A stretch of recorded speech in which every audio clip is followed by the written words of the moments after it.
All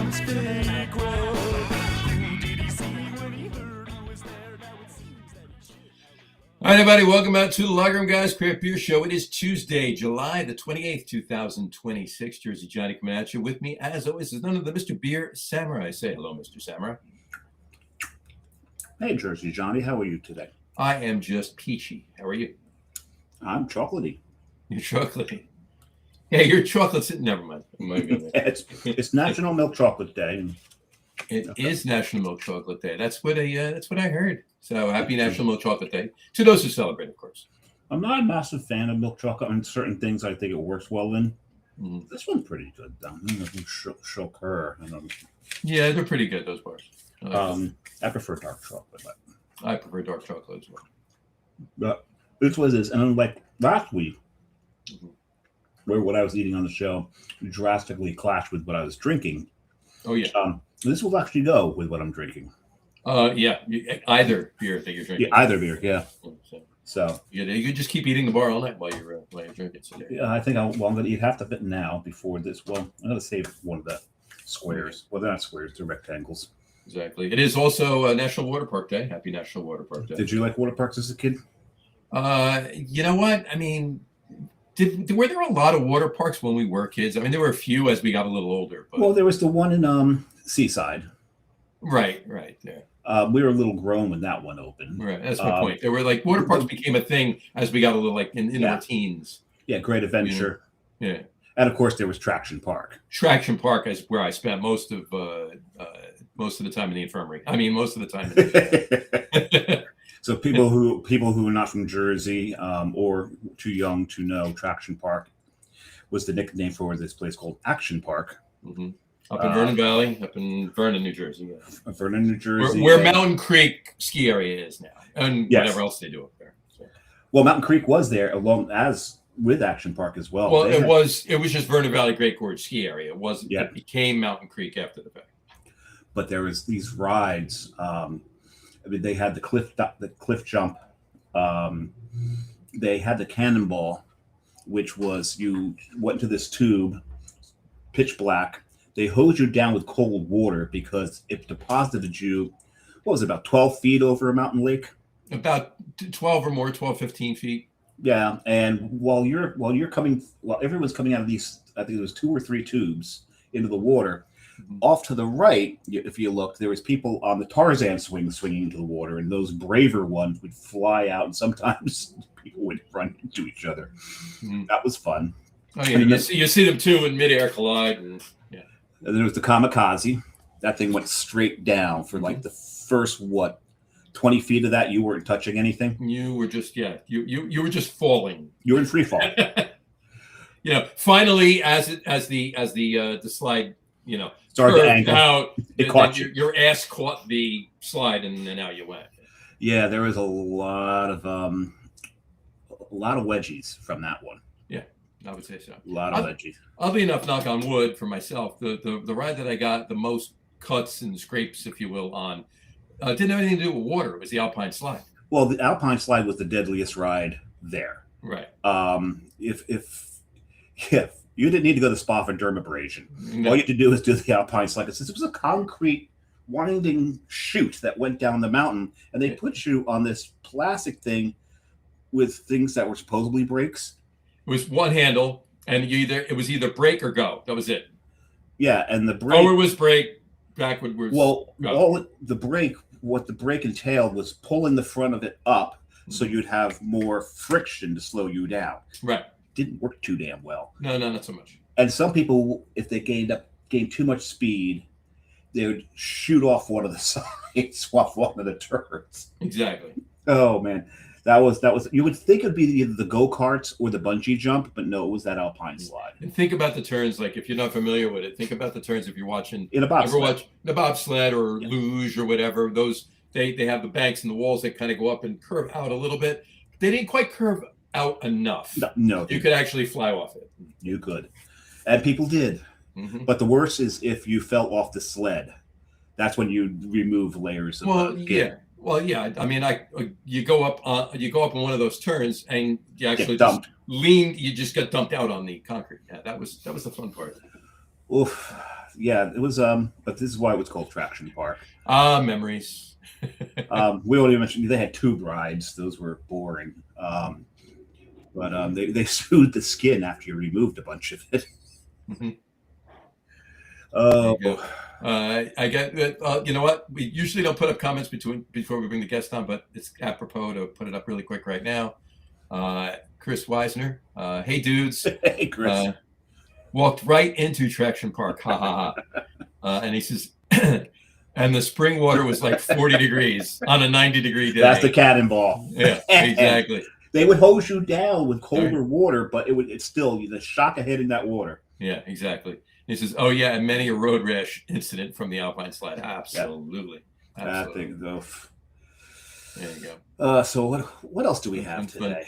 Well, we have 2 other days, but both of the other days refer to our top 3 list. Should we do them now or wait? We could wait. Why don't we wait? Because I'm a little thirsty. I'm a little parched. I am parched because I did celebrate both days in one. You did. It was two days in one. Two days in one. There you go. So name the advertiser. Two days in one. But it wasn't days. The word wasn't days. I want to say it wasn't Toys R Us, was it? No. Crazy Eddie. Am I getting closer? Nope, you're getting further away. Go ahead. What was it? Just tell me. It was a product. Two things in one. Well, it wasn't Reese's. Would you like a breath mint? Oh, no, that's right. Thank you, but it's a candy mint. Yeah. There are two mints. Certs. Certs, yes. Do they still make certs? I do see certs from now and again. You know, I don't see there. I don't think they're as prevalent as they were. Certainly not advertised like they were. But well, yeah, they're about as prevalent as lifesavers nowadays. Pretty much, exactly. And remember the candy lifesavers? Like, what was the point of those? They were just candies. They were just like the fruit ones, you know. Oh, the Chewies? No, they were hard candies, but they were just fruit candies, lifesavers. They weren't. No. I like the tropicals. Yeah. Right. It was mango, pineapple, coconut, and papaya, and tangerine. Sure. I think. All works for me. Yep. I think those were the 5 flavors. All right. All right. Shall we bring our guest on? He's been waiting in the wings for 8 minutes now. Real quick, big surprise. Which was my favorite of those 5 flavors, John? Big surprise. Mango. No. Read them again. Tell me again. Mango, papaya, coconut, pineapple. Oh, tangerine. Coconut. Of course. Big surprise. I forgot you said coconut. All right. Let's bring the guest on. On that note, please welcome to the show tonight, Jory Vigliotti. Jory, did I pronounce that right? You're muted. Somehow. I think it's you. Did you change your audio input? No. There you are. Hey. Okay. Maybe it was just a glitch on the program. Sorry about that. There you go. No worries. We're sorry about it too. Anyway, I pronounced it right, Jory Vigliotti. Yeah, that is correct. I've known you for a while now, but I never actually pronounced your last name to you. It's like, hey, Jory. Yeah, it's a full-blooded Italian thing, you know. I was gonna say. So that works. So welcome to the show. Here's your tag. There we go. Arts Brewing and thank you guys. Collective Arts Brewing and Sippin Gold Sessions Podcast. We're going to get to Sippin Gold later. We're going to talk about Collective Arts and beer first, and work our way up to that anyway. But you know what's ironic? The one episode that I saw of Jory's podcast, right? He was actually sipping black beers, not gold. Yeah. Kind of ironic. I do a little bit of everything. Yeah, do a little bit of everything. So gold's like just been a big thing in my life. The stay gold culture coming from hardcore music and skateboarding my entire life. So I just wanted to incorporate into the channel. You know, a lot of beers do run gold and things like that too. So I'm doing cocktails on there eventually, whiskeys as well, which have very golden hues to them also. So, you know, full-blooded theme on that one. Can we call you Pony Boy for the whole show? Go for it. That was another influence. Love poetry and Robert Frost's Nothing Gold Can Stay poem, you know, tied in with The Outsiders. It's just a perfect blend of everything. Absolutely. Yeah. That works. That's awesome. All right. Well, like I said, welcome to the show. I'm thirsty, but we're gonna get to talking about everything, and there is quite a lot. Everything that you do in the industry. Oh, I thought you meant everything. We're gonna get to everything. We're talking about everything Do we tonight. have the time? Jack of all trades. Exactly. But I'm parched. Jory, what are you drinking first? Yeah, so I'm actually starting off with Collective Pilsner from Collective Arts. This is their spin on a German Pilsner. And if you don't know Collective Arts, we actually feature artwork from artists from around the globe on all of our cans and apparels. So this artwork is from a gentleman in Los Angeles. His name is Brendan Monroe. And we support the arts when it comes to music, muralists, artists, all kinds of good things. And this is our spin on a classic German Pilsner. Very nice. Very, very nice. Yeah, I get gotta this try poured that. out. Just take Yeah, a- it's beer drinking beer. Good for the weather that we've been having, even though it's very rainy today here in Jersey. Yes, it is. This is. Hey, you know what? There's the three of us on the show. We're all in Jersey right now, in 3 different parts of Jersey, but Jersey nonetheless. Yeah, Boink. yeah, it's in the whole state today. This is it. Yeah, Mm-hmm. we're not as the rain's not as heavy up here though. We've gotten a couple of drops. We had a couple of like minor little drizzle showers so far today, but nothing crazy down Getting here. quite dark right now. Not too bad. Speaking of dark, this is my beer for the show. What is your beer for your Ooh. first Out of my Black is Beautiful mug. Well, Aunt Nancy had come over one day, and she came over and she brought a Weyerbacher. Wait, not my Aunt Nancy. No, mine Carrie's, Carrie's and oh yeah, not Jess's Aunt Nancy. Carrie's she brought her favorite beer with her. Mhm. But I made her a rather strong tequila cocktail. So she left it. So mine. You benefit. Win-win. There you So go. I'm stealing her tiny. I already told her I steal. That's her. You're stealing her tiny. There you go. That's awesome. Speaking of actually like all the people that I've worked with in crazy things, I've done some work with Weyerbacher. Ed's a good guy over there. He took over the brewery not too long ago, and me being out in West Jersey, they're like 20 minutes from me, but one of the liquor stores I used to work for, we did a collaboration beer with them. So I, filmed release footage for that beer for them. Oh, cool. Very nice. Very nice. So West Jersey, back in colonial times, we argue now about North Jersey, South Jersey, and if Central Jersey exists. Sure. New Jersey started off as East and West Jersey, believe It it or did. not. New Jersey. That's the strangest thing. East Jersey and West Yeah. Jersey. That was New Jersey. So. Mm-hmm. All right. My first beer, I should say, is a Collective Arts beer, actually. I'm drinking Guava Goza. There you go. That is a pretty Nice. Yeah, that's actually the non-alcoholic one that we have, which is really great too. Mhm. You went NA on us, John? No. Yeah, it just doesn't say non-alcoholic on the front. That's the new cans. We changed that. It says malt beverage, but we do have the regular Guava Goza and the NA version, but they are very similar in taste, and you won't even really tell the difference between them. There you go. Well, now we've both done it. There you have it. Accidentally drank NA on the show. Not only drinking it, there you go. It's all good. I was actually thinking about doing that myself. So There you go. Fair enough. Well, that just means I can drink the extra fourth beer that I brought up, Oh, there you go. heyo. I only have 2 tonight. which is not an NA. It's actually a 5.2%. It's another sour. It's that one. Oh yeah, Jam Up. That is a cult Jam. favorite following of ours. Nice dry hop sour. No fruit in that one, but killer beer, man. There you go. Cheers, guys. Cheers, gentlemen. Cheers. Well, I'll just down this one fast since it's an NA. Touche. Yeah, I've been going through a lot of NA beers recently because I've been trying to keep the alcohol content low because my beautiful wife and I are, talking about a kid very soon. So I'm trying to do my part on that. And, I've been sampling a lot of them there. And NA beer's gotten into a whole new level nowadays. It's pretty crazy. Very It's nice. getting better. The one that I actually drank on the show was actually an NA Peroni. It's actually yeah. really good. And it tasted like a Peroni. And I got to be honest with you, I That's just thought the artwork was different, but this is it's I can't tell. It's been a couple of weeks since I had the regular Guava Goza, but it's I can't tell the difference. I probably side by side, maybe I can tell a little bit, but from what I remember of it, it's pretty damn spot on. Touche. Thanks.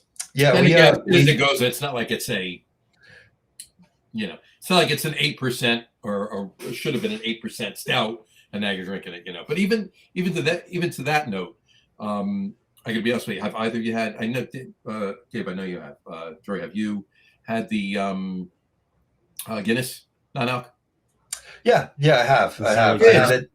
It's not too long ago. It's damn close to regular Guinness. I've got one in the fridge still. It's damn close to regular. It's scary, actually. Yeah, it is a solid NA beer for sure. And like I said, and like Dave backed me up on, they're getting better and better and better. And there's a lot of different ways to do it now with, de-alcoholization via cold reverse osmosis. And then there's also just low yeast bearing beers where they just stop the brewing process at the fermentation process at some point, so the alcohol doesn't go too high. And there's a lot of breweries doing that now. I think they call it like lazy yeast or whatever, and it only ferments up to like 0.5. We actually did a show, an NA show, about a year and a half ago. Yeah, we've referred to it as our first and last annual NA show. But as good as they're getting, well, who knows? Maybe we'll have to revisit it. This is very true. Possibly. Very true. One thing I did forget to do before we started. Brush your teeth. That's what you did there. Use deodorant. No, take another one of these. Oh, yeah. I should probably do one as well. Mm-hmm. How are those things? They work pretty well. They work fantastic. Well, this is what I had. That's great. I had on the show last week that clashed with my first beer, and it's going to clash with this beer too, because this tastes like. You ever have the Nestea lemon? Sure. Yeah. It tastes almost exactly like that. Nice. That's pretty great. I take like a super liver thing that really helps out. It's like a medicinal dropper that I can put into water or just do a shot of, and kind of does the same thing as these. Right. Well, these we had them on the Christmas in July show we did last week, and I had 5 beers, and it's like I didn't have anything the next morning. So I had 5 That's beers, great. and it didn't really do much for me. So well, you also had 2 of the 5 beers you had were over 13. Were twice as high as the ones I had. So. Yeah, I think I pushed this thing to its limit and passed. Proven track record. That's good. Exactly. So yeah, and the other guest on the show also got up the next morning fine after he only had 4, didn't he? He had 4, but one of his was like 18%. Yeah, or 16% he had. So cheers. That should go down a lot faster than that. That was the key for you to talk while I was drinking this. No, we were all watching. I mean, dead air is fun. It looked like you were struggling to get it down. I was actually going to try and fill the time and say that there's one that I used to have, and it's this random Vietnamese one, and it's before all the recovery ones started coming out into the liquor store. It's called Dawn 808. It's got like an old Vietnamese guy on it, and it's like just this creamy tea kind of beverage, and you just down it and it does the same exact thing. Wow. They probably all have milk fizzle. Yeah. Milk fizzle. Mm-hmm. Is that the correct pronunciation of it? Fizzle. I had a friend. You did? Once. Right. We were playing soccer, and the soccer ball gets away, and it goes into this patch of thistle. And for some reason, he thinks that it's like, oh, he goes, yeah, let's get some of this. We can make opium out of this. We're like, those aren't poppies. We're like, no, that's thistle. Straight face, he goes, I've been smoking thistle. Smoking. My friend Drew.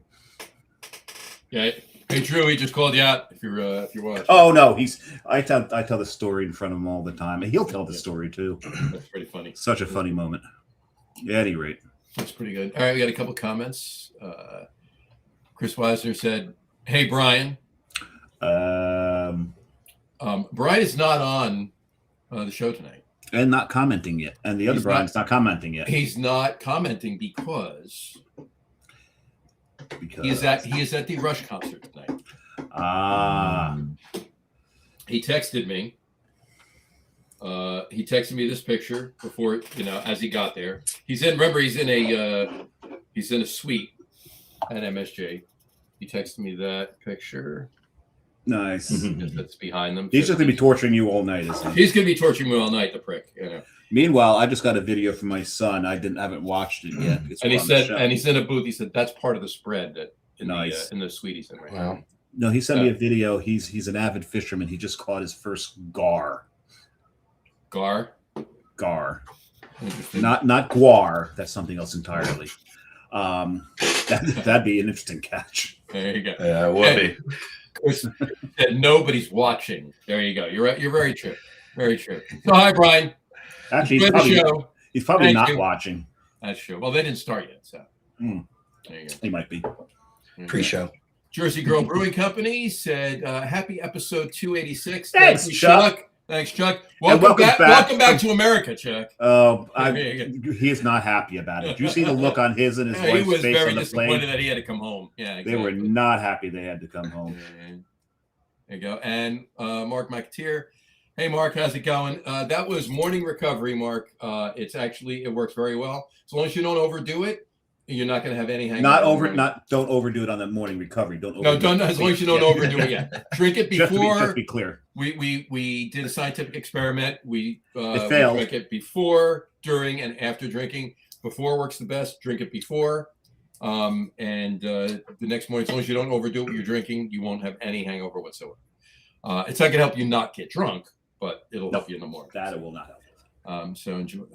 So give it a try, Mark. Absolutely. And Chuck said, "No, not happy at all." He said, "That's why they make alcohol." That's exactly so. And his. You're drinking another NA. I'm drinking it. Well, no, I'm rinsing out the glass. So I put the other sour in it. So. All right. Well, now that we're 23 minutes into the show, let's ask Jory the first question we ask everybody that's first on the show. Boxers or boots? No. Right now? Like what I'm wearing now? I'm not even wearing pants. That's not the question. Stop. No. To the best of your recollection, was the first craft beer you ever had? Ooh, first craft beer. I'm only 35, so it's not going to go that deep, but I believe it was Magic Hat number 9. I think that was the first one that I got really pulled me in and got me into it. That's a fairly common one. Yeah. It's no longer in existence, I believe, which is, kind of a bummer. Not, no. Yeah, that company went through a bunch of different ownership and things. I think an entertainment company owned them for a little bit in the midst of everything. And yeah, sadly, I don't think they're around anymore. Yeah, I believe for a little bit they were getting contract brewed. At least number 9 was getting brewed. Now that's kind of done too. Yeah, that a short revival. Yeah, I mean it's one of those legacy beers that didn't have enough. Like I guess once it left and then tried to come back, it really didn't have any traction. So it's a shame, but yeah. It was when I was running a bar at 23 years old. It was like one of those beers that we constantly had on draft, and I had a sign. I got a sign that was like a Guinness and Magic Hat sign, and they called it Black Magic, doing like a half and half of the two. Black Magic, which is kind of interesting. Yeah, interesting. That is interesting. Yeah, 23. Well, we'll talk about that in just a second. And Chris Weiser just said, "Hey, Chuck." And Mark McAteer said, "Could have used that in Belgium. Wish I knew." Yeah. Oof. Sorry about that. Yeah, there's a lot of beer in Belgium. Just a little bit. Yeah. Just a little bit. Yeah. There's a couple of decent pints. All right. I recommend it for anyone. I don't have a crawl, but yeah, I just opened the Gem of Mash. Dry hopped sour. And it's dry hopped with Big Secret, Citra, and Mosaic. So from Collective Arts as well. It's my only other Collective Arts beer I have. I guess you was. All down under hops. Nice. All down under hops. There you go. Yeah, that's one of those ones that really gets people. Like once they try it, they're especially with our full lineup, they try that and they're like, "Oh wow, that's actually really great." Wow, that's really great. There it is. One of the strangest one of the strangest sours I've ever had came from Collective Arts. And I had to pick it up because it's just the name alone. It was just the name. tells you exactly what it is. It was blueberry, chocolate, coffee, and vanilla sour. Yeah. And you read this, you're like, what is going on? This is going to be a royal mess, but I have to try this. And I bought it, brought it home. That thing was delicious. That was, I don't know how they got the ratios to the point that those 4 ingredients actually work together. Two of some of those ingredients, maybe 3 of them, but all 4 of them together should not have worked. Yeah. They did a whole sour run back in the day. They did a bunch of like one-off IPAs on an experimental run, and they did a bunch of one-off sours on experimental runs, and then kind of landed on some of them to just make part of the portfolio, kind of like similar how to Trogs did scratch beers for so long and things like that. But yeah, they don't do as much variation up in Hamilton, I believe, with like one-offs like that anymore, but they're still being very innovative and unique with flavoring and things of that sort. That was definitely a unique beer. Every now and then, if we see Collective Arts on the shelf, we look for it, but we're like, that's never coming back. Yeah, sadly. Yeah, that's a shame. On that note, though, what's the first brewery? Doesn't even have to be a craft brewery. What's the first brewery you ever went to? Ooh, that one's a little tougher. I think it's going to be between 2. It's either between Demented, who's no longer around either, from Middlesex, or Magnify up in Fairfield, the original location. It was one of those 2. They were very close in the time period together, but Demented was very close to where I grew up, and it was like, oh, we have a craft beer in the area, let's go. And Magnify was where a good friend of mine lived up in that area, so visited them when I went to go see him. Gotcha. Oh, that's cool. Very cool. Demented. I actually still have a bottle, a waxed bottle of Wrath.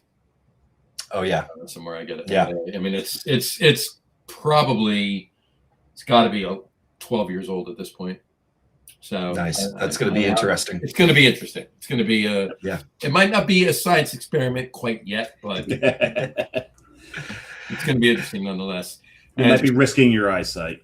We'll smell it first. And you'll drink it with me just in case. So there you go. No. Anyway. Well, look, Dougie Fresh brewed it, so I'm fine with that. Oh, well, if Dougie brewed it, then it's probably all right. Yeah. And then Mark McAteer just said, beer heaven. Hell yeah, it is. There it is. So, all right. Let's roll it back. Obviously, Jory, you've been drinking beer for quite some time. What first got you, other than drinking, Only 14 years, though, right? Only 14 years. Yeah. Right, because nobody drinks before they're 21. No one ever does. Why would you ever entertain that fact, Dave? Come on. Oh, never. I would never do something like that. No, come on. Don't be silly. Anymore. Exactly. Yeah. Don't drink underage anymore. Yeah, stop it. Yeah. Anyway, what beer was it? What were you doing? What were you drinking when you first decided, hey, you know what? Maybe I can do this as a career. From there. Yeah, no, that's a good question. I would probably say what actually really drew me into the craft beer industry was like the craft cocktail industry, getting to become a part of flavor combinations with craft cocktails and pairing those with food, and then learning more and more about beer as I progressed throughout my craft cocktail career, then really birthed the passion that I got for craft beer, which is kind of funny to say because you normally wouldn't and you normally wouldn't have like cocktails introducing you into beer, but I kind of went the other route with it. Like whiskey was my first really big love, and that kind of helped motivate me to get into craft cocktails, and then beer kind of transitioned in after that. Very cool. Very cool. Whiskey was your first love. Wow, that's that's saying something seriously, because you generally don't hear that from anyone. Yeah, you usually ease into whiskey. Yeah, and I actually started with Scotch. That was like my first really big falling in love with whiskey, which is actually backwards for a lot of people too. They normally go like bourbon, then rye or Scotch, but I was actually Scotch, rye, then bourbon. Did you celebrate? So you just came down. You started here and then worked your way down to beer. Did you celebrate National Scotch Day yesterday? Yeah. You did? Oh no, I did not. It actually was natural. Yesterday was National Yeah. Scotch Day. Yeah, it's actually Yeah, National no, Scotch Day. I had no clue. I don't. I heard something about it being like National Jersey Beer Day or something like that, but I don't know how accurate that was. But That's not yeah, no, accurate. that does make me sad that I didn't enjoy a nice glass of scotch on National Scotch Day. But there's always next year, so. What's weird, and I'll make you cry a little here, the one spirit that I really just don't drink is scotch. Oh, It's like the one that I just really can't do. is it because It's the peat. It's the I don't know. Maybe it's because as a What kid, my mom would do use to you? my mom would use camphor. That bastard. That was my nickname for my mom. She would put camphorphenique on me when I was sick, Yeah. and so that that smell, that camphor that comes out of the out of scotch, I can't wrap my head around. Yeah, there are scotches that they don't really have. Yeah, the one that's in that baby blue bottle. I like that one. I can't pronounce that one worth a shit. Brocolati. Yeah, that's the one. Any of the Space Sides, they're not peaty. But I'll drink complete but opposite. I love Rauch beers. Right. Rauch beers, yeah. Love the Rauchs, and love what you call it? Bacon. You like bacon? I love bacon, but that tastes You like like Texas barbecue? I want to go back to San Antonio so badly. Yeah, so it's just the peat. It's probably linked back to that childhood thing too. Like that happens with a lot of people with stuff. Yeah. Oh, mezcal. I can drink mezcal. Mezcal. Oh, yeah. Love mezcal too. Mezcal is great. Yeah. I mean, look, I can of all the Scotch is probably my least. Not that I dislike Scotch. Scotch is probably my least sought after on my end. Liquor, spirit, of any of them. But I do appreciate a good Scotch. The peaty ones, the real peaty ones, like the Lafroigs and Lagavulins and Ardbergs. I'm good. I can appreciate it. I'll take if you give me a dram, I'm gonna maybe sip it and enjoy it, but I may not finish it. And if I do, I'm certainly not having another one. I actually happen to lean towards those ones more. Funny enough, I do a lot of smoked meats. Yeah, I do a lot of smoked meats myself, and I just love smoky flavored things. Well, cigars, smoke. It's just up. I mean, hey, I like cigars. Yeah, there you go. I used to be able to smoke them. I used to, I would smoke cigars. Like you said, Texas barbecue, everything's smoked. In fact, it's different with Scotch though. In fact, if you look at the picture, my picture, there you go, on the.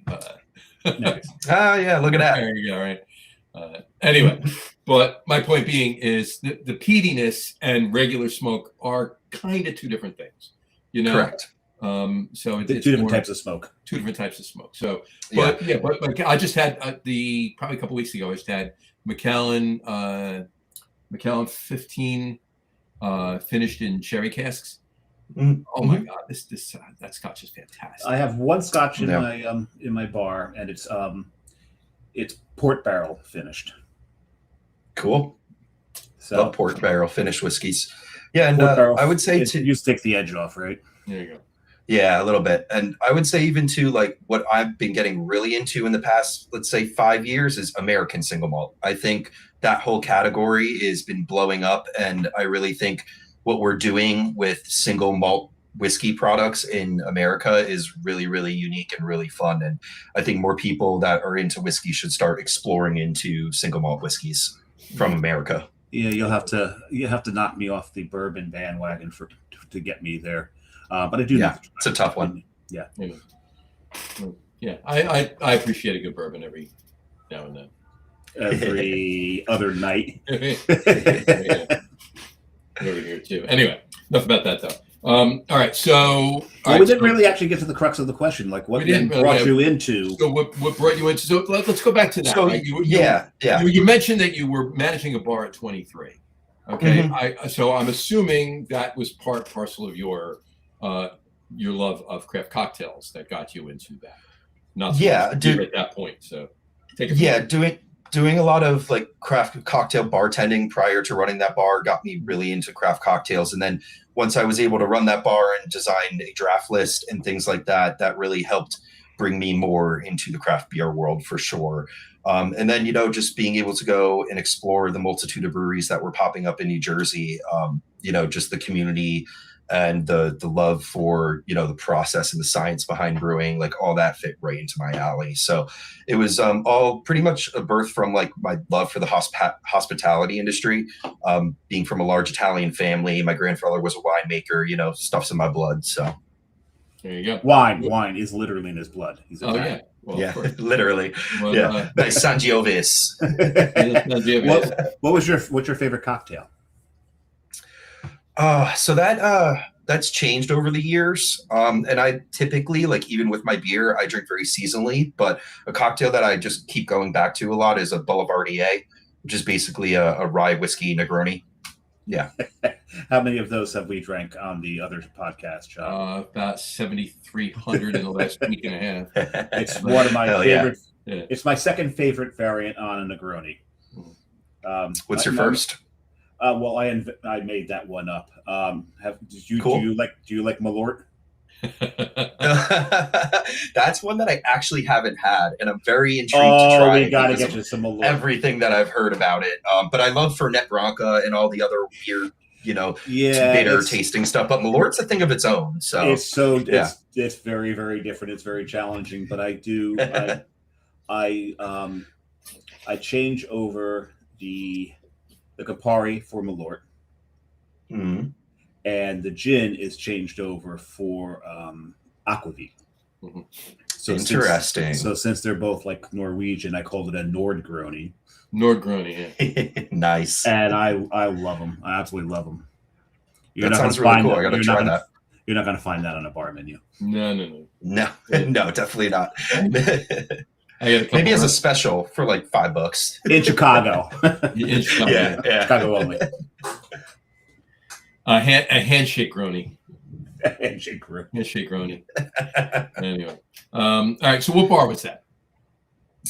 So that's Bar Cilento, which is still open in Sterling, New Jersey, right by the Valley Mall. Used to be an old bar called Barton's Pub. It was like old school dive bar, like for years and years and years. And then one of my family friends that grew up down the street from another Italian family took over the place, and we revamped it into a nice Italian restaurant. Very nice. Yeah. That's awesome. All right. So now, so you're working there, you develop, you're working in your craft cocktail list and developing some of those. And then you said you got to work on the tap list. Mm-hmm. What were some of the beers you can remember first bringing in and putting on there? This really doesn't have anything to do with you, other than the fact that you put them. I'm just walking down memory lane of some of the beers. That's great. So I remember doing like a couple of fun, what I called mini tap takeovers to start off, where I had like 3 or 4 lines out of, I believe, the 12 that I had, and were just taken over by certain breweries. I did some stuff with Oscar Blues. I had their Deviant on. I think it's the red ale. Is it Deviant, Defiant? I forget which one that is. And I remember Death by Coconut. We had that on draft. Devil something? Was it? No. Might have been. Yeah. Or maybe it was their Good Night. Was that the red ale that they don't make anymore? It's one of those. Yeah. Gotcha. But yeah, so did a couple tap takeovers. Sierra Nevada was pale ale, was just, on constantly. I had some nice German Weiss beers on and things of that sort. But yeah, I tried to keep it seasonal. Like I said, I like to drink seasonal as well. So I would always like to keep, specific beers on permanent lines. And then I left most of the draft lines to be able to flex and change up. And, being within like spitting distance of the Sterling Hotel, it was always tough to compete with them. I grew up like 5 minutes walking distance from the Sterling Hotel, and my family, right, so bad. But my family actually was original settlers, part of the original settlers in the Long Hill area. So my family lineage that the Vigliottis married into, the Falzeranos who married into the Dorseys, used to own that building back before it was, what it is today, and was actually like an old inn basically. And my grandfather and my grandmother in the 30s owned a grocery market on Main Street down the street from there and everything. So a lot of lineage in that town. Nice. I don't know if it's still open, but there was a great bakery just down the road from Sterling Hotel. Biagio's? Yeah, that was it. Yeah. They do Italian food and bakery, baked goods and everything. Yeah. Biagio's is awesome, and the family is a beautiful family. Such nice people, and the quality of all their Italian food is second to none. We noticed there's a cat in the background now. Keeping an eye on us. Yeah, my cat Bellatrix. She, I've had her for a long time. Bellatrix. Yeah, Bellatrix. Harry Potter fan, are we? There we go. There it is. But yeah, I actually got 3 now. My beautiful Brazilian wife recently bought her cat back from Brazil. And then I've had another one that I picked up off the street of Jersey City as a rescue. So we have Beans, Britannia, and Bellatrix now. Beans, Britannia, and Bellatrix. Yeah, Beans is not the one from Brazil, is it? Beans, Britannia, and Bellatrix. Yep. Oh, yeah. I said the alliteration is very cool. Bellatrix is kind of watching the show back there. Yeah, she'll poke in every once in a while. She's acting like she's asleep, but who knows? No, every now and then their head pops up. Look at what are those two assholes he's talking to? Cats are very judgy. They are. Really quick. Chuck Aaron said Magic Hat number 9 was the same for him. There it is. And then Chris Weisner said next time he comes back to Jersey, he will bring some Octomore 14.2. Ooh, that's the good stuff. Chris, please make Chris sure you likes the scotch too. when you do. Yeah, they're Black Art series. Yeah, exactly. And speaking of seasonal beers, you guys will hate me, but currently enjoying a Sam Adams Oktoberfest. It just hit market down there, which is funny because it's not hitting Jersey until 2 weeks from this Friday, but it's in Nashville already. Makes no sense. You gotta love it. Go figure. Gotta love it. Yeah, I just literally I was on the phone with the Sam Adams rep this afternoon, and we were talking about the fact that it's being made available in Jersey the 13th, 14th, so Thursday, Friday, 2 weeks from now. So, can we blame the World Cup drinkers on that? Didn't they drink them dry? They did drink them dry. Yeah, they had to get something else out in market right away. That's not false. So, but anyway, all right. So you're at that bar, and then where did you go from there? Where did that lead you? Yeah, so that led me into more of a management career within the hospitality industry. I, after there, went over to Summit House in Summit and was part of that bar staff. And then after that, I believe I jumped around or tried to find my footing in what I wanted to do next, and eventually landed at Verve in Somerville, New Jersey, which I was a part of when they won Best Bar in New Jersey in 2019. Which was a really big accomplishment for them, and being a part of that staff and creating some of the cocktails that Peter Genovese got to drink when he visited us and things like that to determine us becoming the best bar in New Jersey is, nice notch on the belt to have. There you go. Very nice. Is that the Pete you were talking about earlier, John? Maybe. But yeah, I'm still in really good touch with Rick, who runs Verve. He's a great man, and he does a lot for the Somerville community. And I'm actually going to be sometime in August going back there to run apéro nights. So I'm going to I basically designed a bunch of low ABV cocktails. We're going to be doing vinyl nights and French movies, and kind of putting on that whole apero feel for an evening at Verve every Thursday. Nice. That's awesome. Yeah. All right. So now you're doing all of that, but for some reason you made the executive decision, we'll say, to get out of that end of hospitality, we'll say, and start selling beer. Correct. Yeah. I after Verve moved over to Hunterdon Brewing Company, which was a long-standing distributor in New Jersey, and very, very well missed by a lot of people, including myself.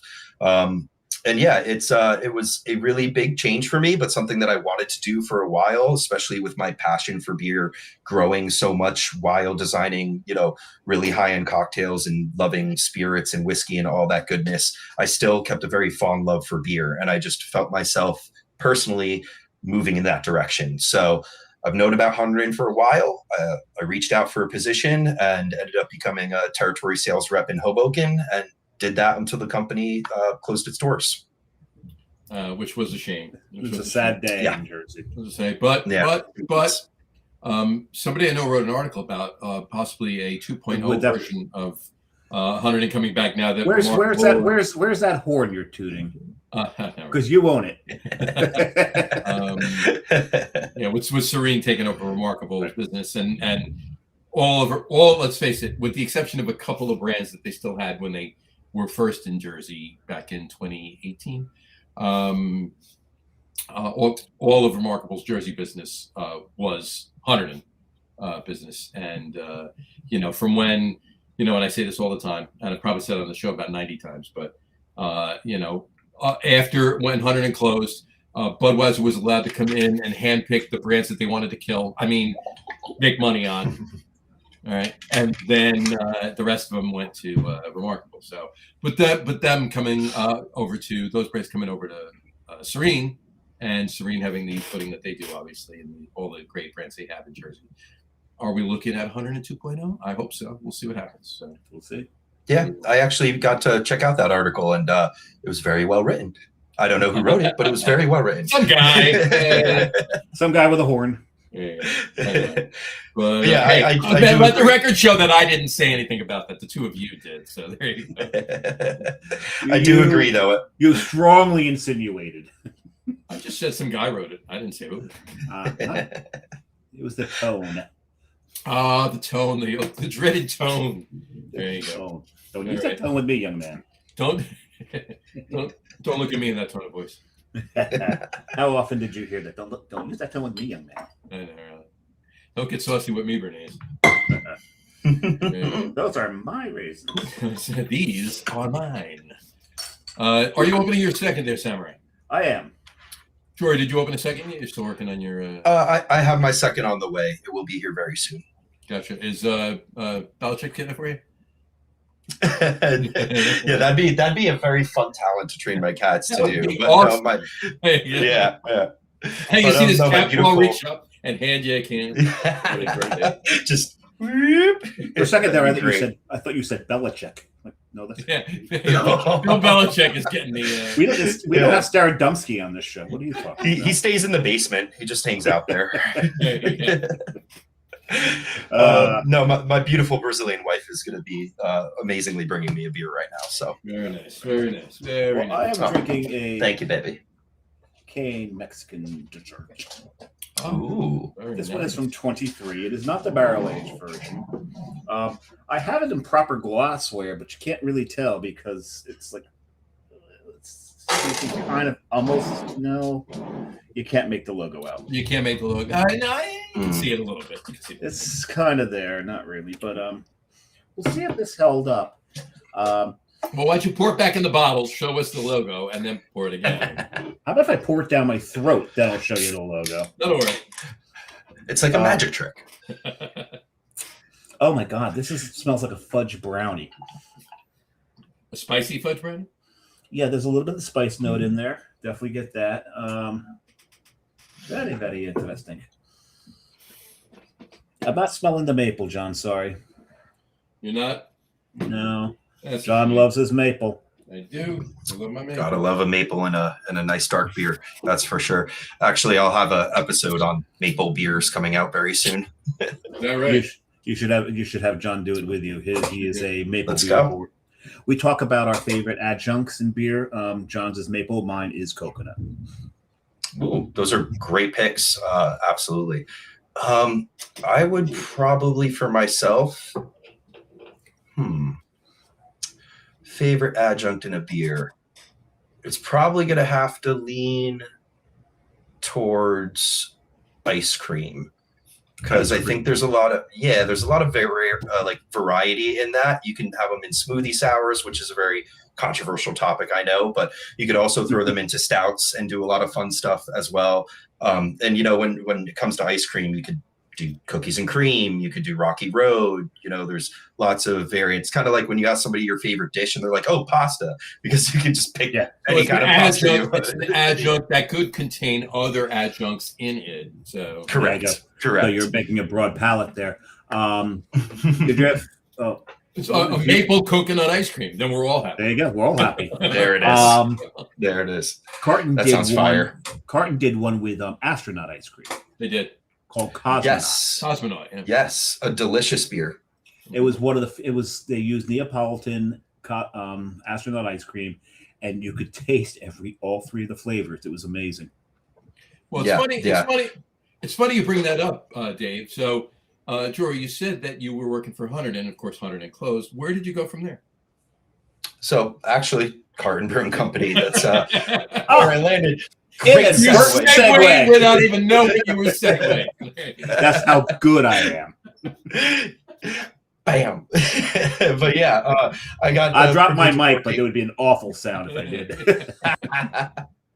I got the privilege of working for Carton and Augie after that, and getting to sell beer from, in my personal opinion, very many others, one of the long-standing better breweries in New Jersey was really fun to do, and just getting to be a part of that legacy is very special to me.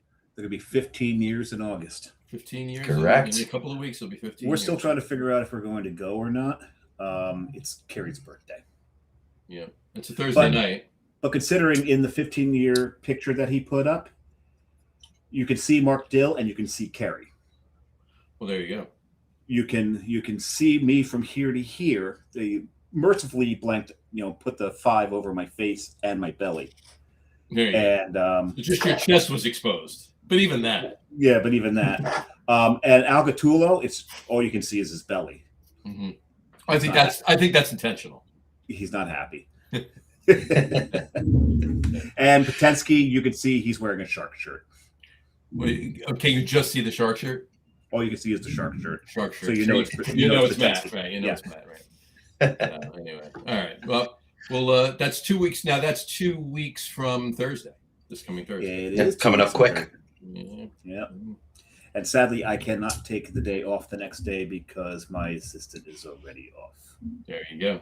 I may take a ride. You got to buy tickets, though. It's worth it. I'll try and get down there. I have to take a ride up. 2 days later, we're going somewhere. Vermont, from what I heard. No, Vermont. Mm-hmm. No, you're not going up to the land of maple. Little east of there. John's off to Boston again. No, little north of there.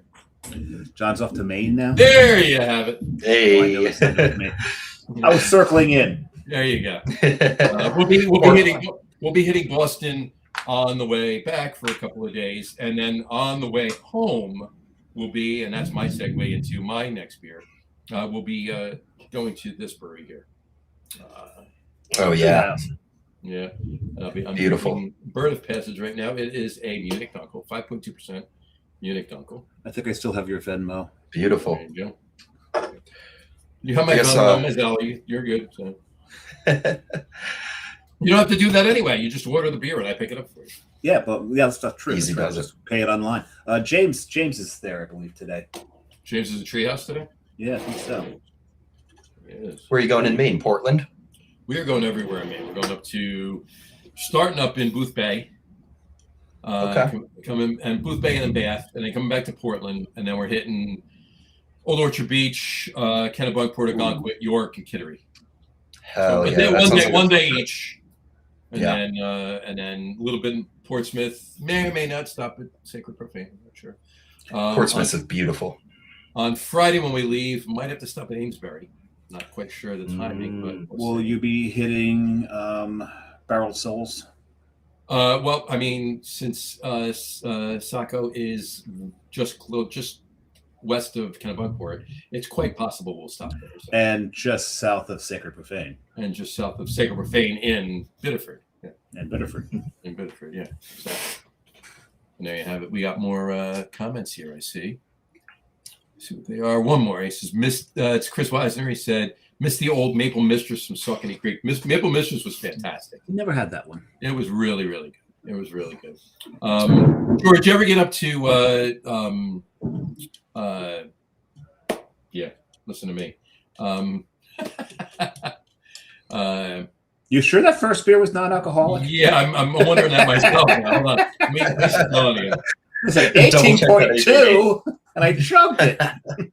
Oh my God! No, it is. It's not 0.5. It's 20.5. Woo! That's why it says malt beverage. 20%. 20% goes up. What would that be like? I don't know. That'd be a wild trip. Hot Rod Barbecue. Did you ever get up to Hot Rod Barbecue back in the day? I don't believe so. It sounds very familiar, though. Up in Wharton? They're up in Wharton.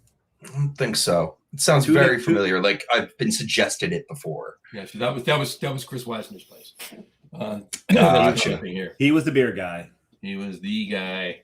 First, they had a small place, then they moved to a much larger place, and then Chris moved to a much larger place. Yes, he did. He moved out of Jersey, and he is now down outside of Nashville. Yeah, good place for it. Love Nashville. Nashville's great. I love Nashville.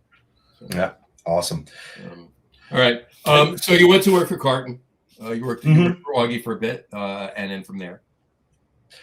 Yeah. So, actually, like real quick, bouncing off, being down at a shore brewery. What I'm drinking now.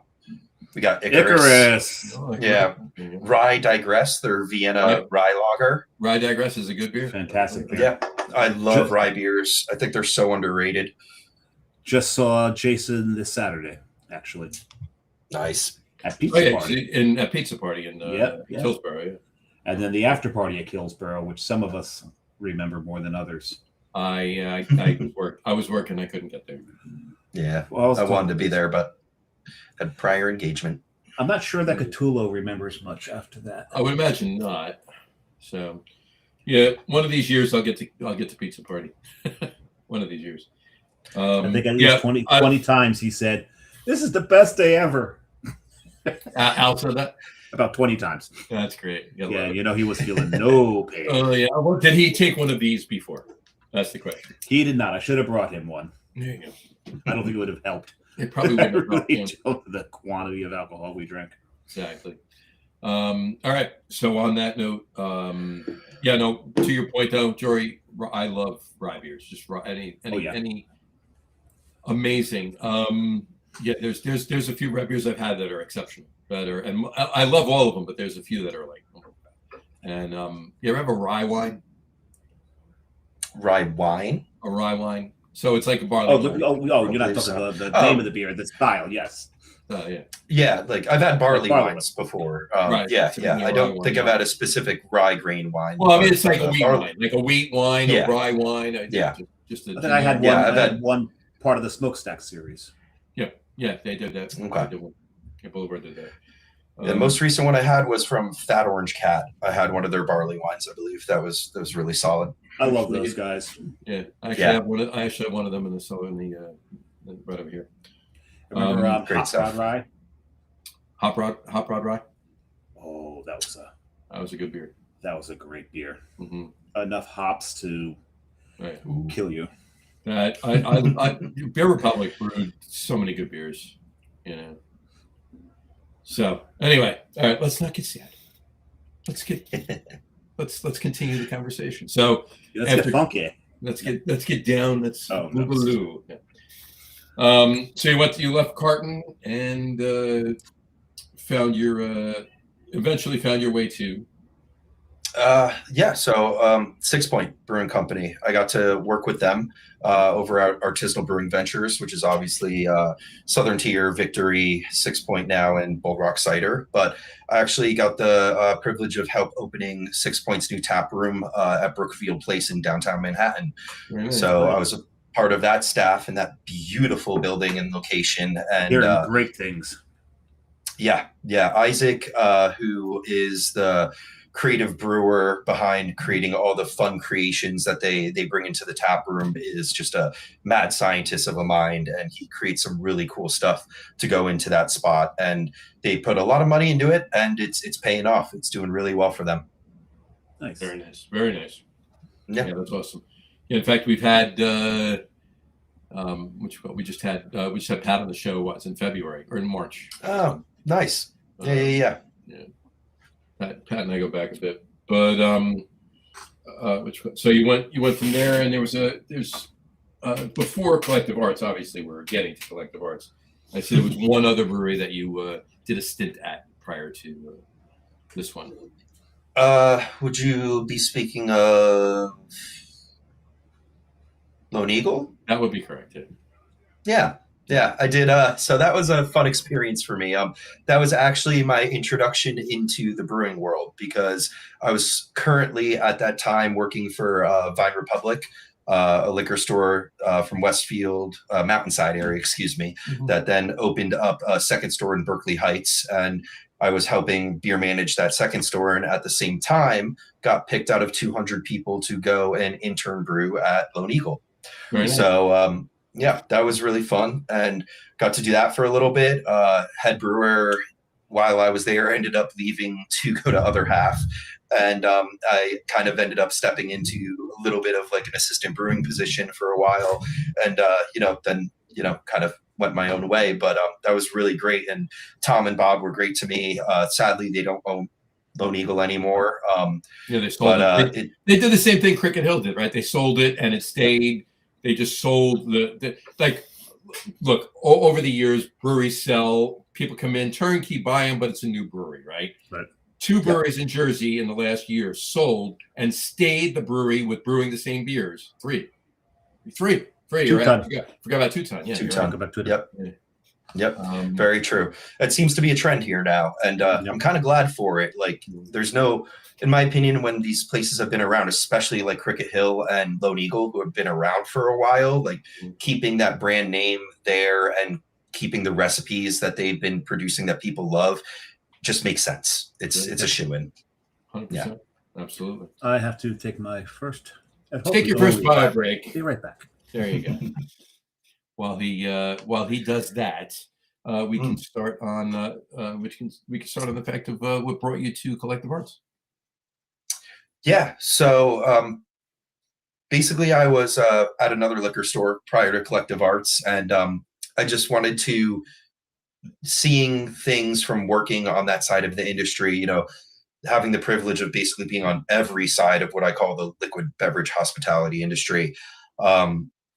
It comes with its benefits, but it also, you end up missing one side of it eventually. So I was working. I'm right with you. Been there, done all of that. So yeah. So working at the liquor store, I was like, you know what, I really feel like I need to mix things up a little bit. I really wanted to take a shot on myself. So I took my mixology, basically like where I did a lot of mixology events and private events and whiskey tastings, and converted that into more of a consulting agency where I help build out cocktail lists and train staff and things like that. And at the same time, I was like, hey, I need a job to kind of support me in the background while I build out this company. So I found Collective Arts, and they were looking for a tri-state area salesman, and I was a perfect fit for them. Nice. So Awesome. I'm gladly with them now. Very nice. Very nice. Very, very nice. And you've been doing that how long now? So I've been doing that for almost a year now with Collective Arts. So been putting in a lot of work getting Collective Arts beer back into New Jersey. They've always had a really great repertoire in Philly and New York City. So I'm just here to help bolster that and keep that afloat for them, and also just, train in more awesome beer from Canada in New Jersey. That's awesome.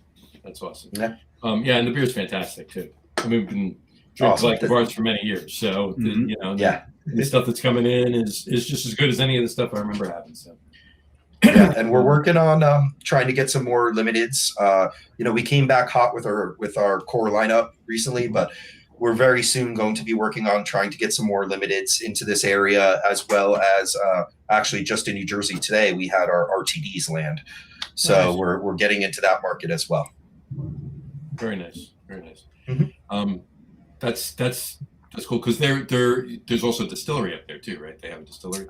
Correct. They do a little bit of everything. They make cider up there, which I've been pressing for to get down here. It's crazy to see. I see what you did there. They make cider up there, and you've been pressing for them.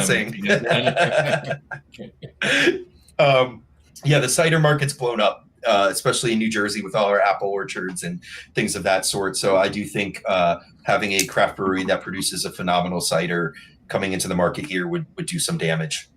There you go. That's fantastic. But I took a piece of chocolate, drank the beer, as one would expect. The chocolate and the beer disappeared. Mm-hmm.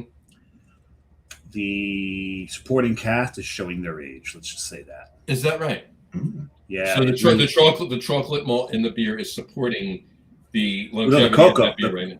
Yeah, the cocoa, the strong cocoa, and that was actually really. It tasted really nice and fine, but eating that chocolate and taking that cocoa out of there, the you could taste the maple, but not in a good way, John. I got you. Right. You know how maple can degrade. Oh yeah. Yeah. You got to be careful with certain adjuncts nowadays. And the cinnamon has rusted. Oh, that sucks. Mm-hmm. Sorry about that. I have a maple beer set aside that it was from what you gave me from Jim, right? For our big beer show at the end of the year, from Barrel Souls. We're just talking about Barrel Souls. Yeah. That's right. So I look forward to that one. Hopefully that probably held up. I was going to say there's slightly more ABV to keep everything to that one, a little fresher. And you know what? The beer you're drinking too. If it was the bourbon barrel aged one, the Imperial, it's a higher ABV. It's almost between 13 and 14%. That one. Yeah. So you're probably fine there. This one's only 9. Well, this is expecting an Imperial milk porter to hold up after 2 years was wishful thinking on my part. Milk porters are not known for their longevity. Not so much. Rare style as it is, but even milk stouts aren't really known for their longevity. No, so why would a milk porter? You want to drink a milk stout as kind pretty of freshly, pretty freshly on the fresh side. So. Yeah, it was worth the experiment. Everything always is. All right, so we'll get back to Collective Arts. Except for that one time, and never mind. The band camp. It was chess club, but yeah, okay. All right. 6-1. Same deal. Yeah. Potato. We still haven't found the Black Queen. What the hell happened there? You know what? I'm leaving that one alone. Do with that as you will. Exactly. Just remember. No, I digress. Yeah, black is beautiful, isn't it? All right. So we'll get back to Collective Arts towards the end of the show, but I wanted to ask you now. So let's switch gears. Let's talk about Sippin Gold. Sippin Gold. Let's talk about the podcast. Let's talk about the consulting thing and everything. First of all, why the hell would you do a podcast? Yeah. So to be frank with you, I've been skateboarding. Yeah, please be Jory with us. Yeah. I mean, or George, he's in there or somewhere. Joey. Or George or Joey. Yeah. Joey. Yeah. I'll find a Joey in me. But yeah, just I've had such a creative side for so long. I went to school for graphic design, excelled with that in high school. I skateboarded my whole life, did parkour for a very long time, created a very successful parkour apparel company for a while as well while I was doing that. And you don't stand still, do you? No. I'm a moving man. Do you sleep more than 2 hours a night? I mean, No, that's something I don't do either.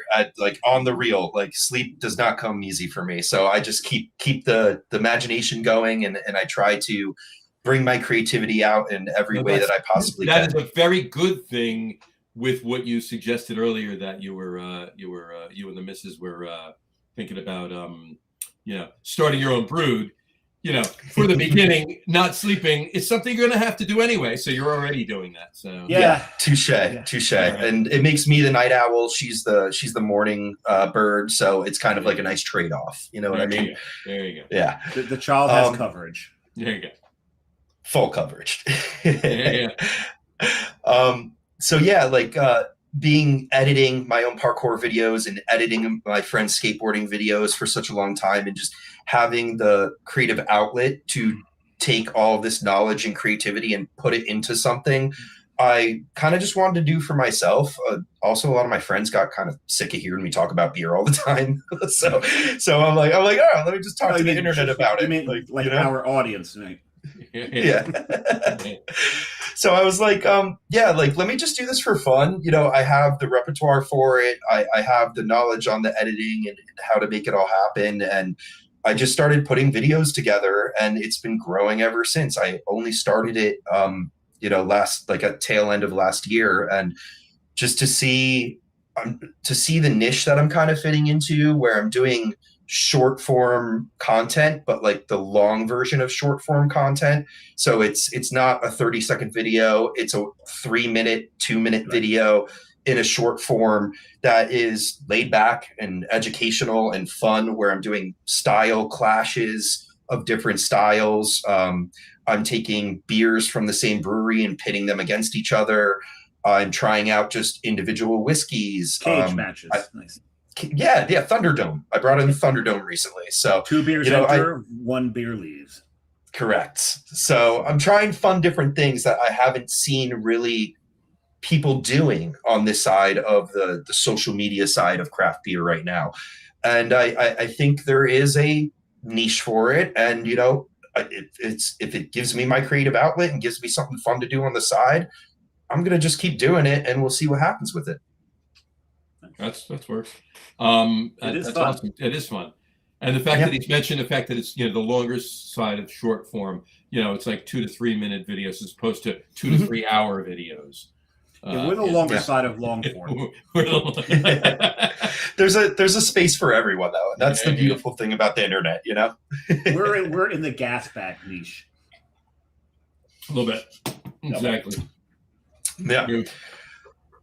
You should take a page from the sports podcast and get on with it, right? Yeah, get on with it. Anyway, so as you were saying, you're taking beers and you're pitting them against each other. You're taking whiskeys, I'm assuming, and pitting them against each other too. Give me an example of one of the most recent ones you've done. Like whiskey wise. Sure. So whiskey wise, like I was speaking earlier, I really got into American single malt. So I did actually a really fun one from Virginia Distilling Company. They are down in Virginia, and they specialize in single malt whiskeys, and they do a Brewers Coalition series of their single malts, where they basically work with different breweries and have a base single malt whiskey that they age in different casks that the brewery used beer in. So it's former beer casks that they're then putting their American single malt in. And the one that I ran into was a Goose Island Bourbon County variation. So I did that one on the channel, and that was really fun. So they're basically third use barrels. They were bourbon, then they were beer, and now they're single malt again. Yeah. Whiskey again. Yeah. Well, what did you pick? Yeah. So that one, it was just a single review. Okay. To be honest, I haven't really gotten into doing too much like whiskey versus each other yet. What I will be doing with whiskey very soon is blind tastings of similar products, because listen, gentlemen, I know you're bourbon fans, and I love bourbon, but the variation between bourbon nowadays is minuscule at best. So I want to see if somebody like myself, who's been enjoying whiskey for a long time, can actually like pinpoint difference in very similar bourbons. Like taking 3 wheated bourbons and putting them up against each other in a blind taste test and seeing if I can actually pick out which bourbon is which, let alone which one I'm enjoying more. I don't disagree with them. No, the variation is slight. That's why I tend to gravitate towards the single barrels, because the reason you have that lack of variation is the blending. It's the blending. Yeah. Well, it's not only that. It's also the mash bill, right? It's also correct. You know, if you got bourbon has to be 51% corn, right? So now you gotta let's say you got 3 bourbons, and each of them are 60% corn, 30% wheat, or 20% wheat, 10% rye, 10% malted barley, right? And that's the mash bill. And all 3 of them are the same. They're gonna taste very friggin' similar. You know what I mean? Yeah. It's the differences in what the ingredients in the malt, and of course the age and everything else, obviously. Yeah, and the climate it's being aged in. Like one of my favorite bottles of bourbon right now is coming out of Balcones. The blue corn. I actually love the blue corn. Yeah, what they're able to do with whiskey in Texas with that very arid climate and having the whiskey just maturate faster in the casks there, developing more characteristic in a shorter amount of time, is something that I've been keeping my eye on, because them Garrison Brothers, even TX for a blended bourbon is doing some fun stuff. Mm-hmm.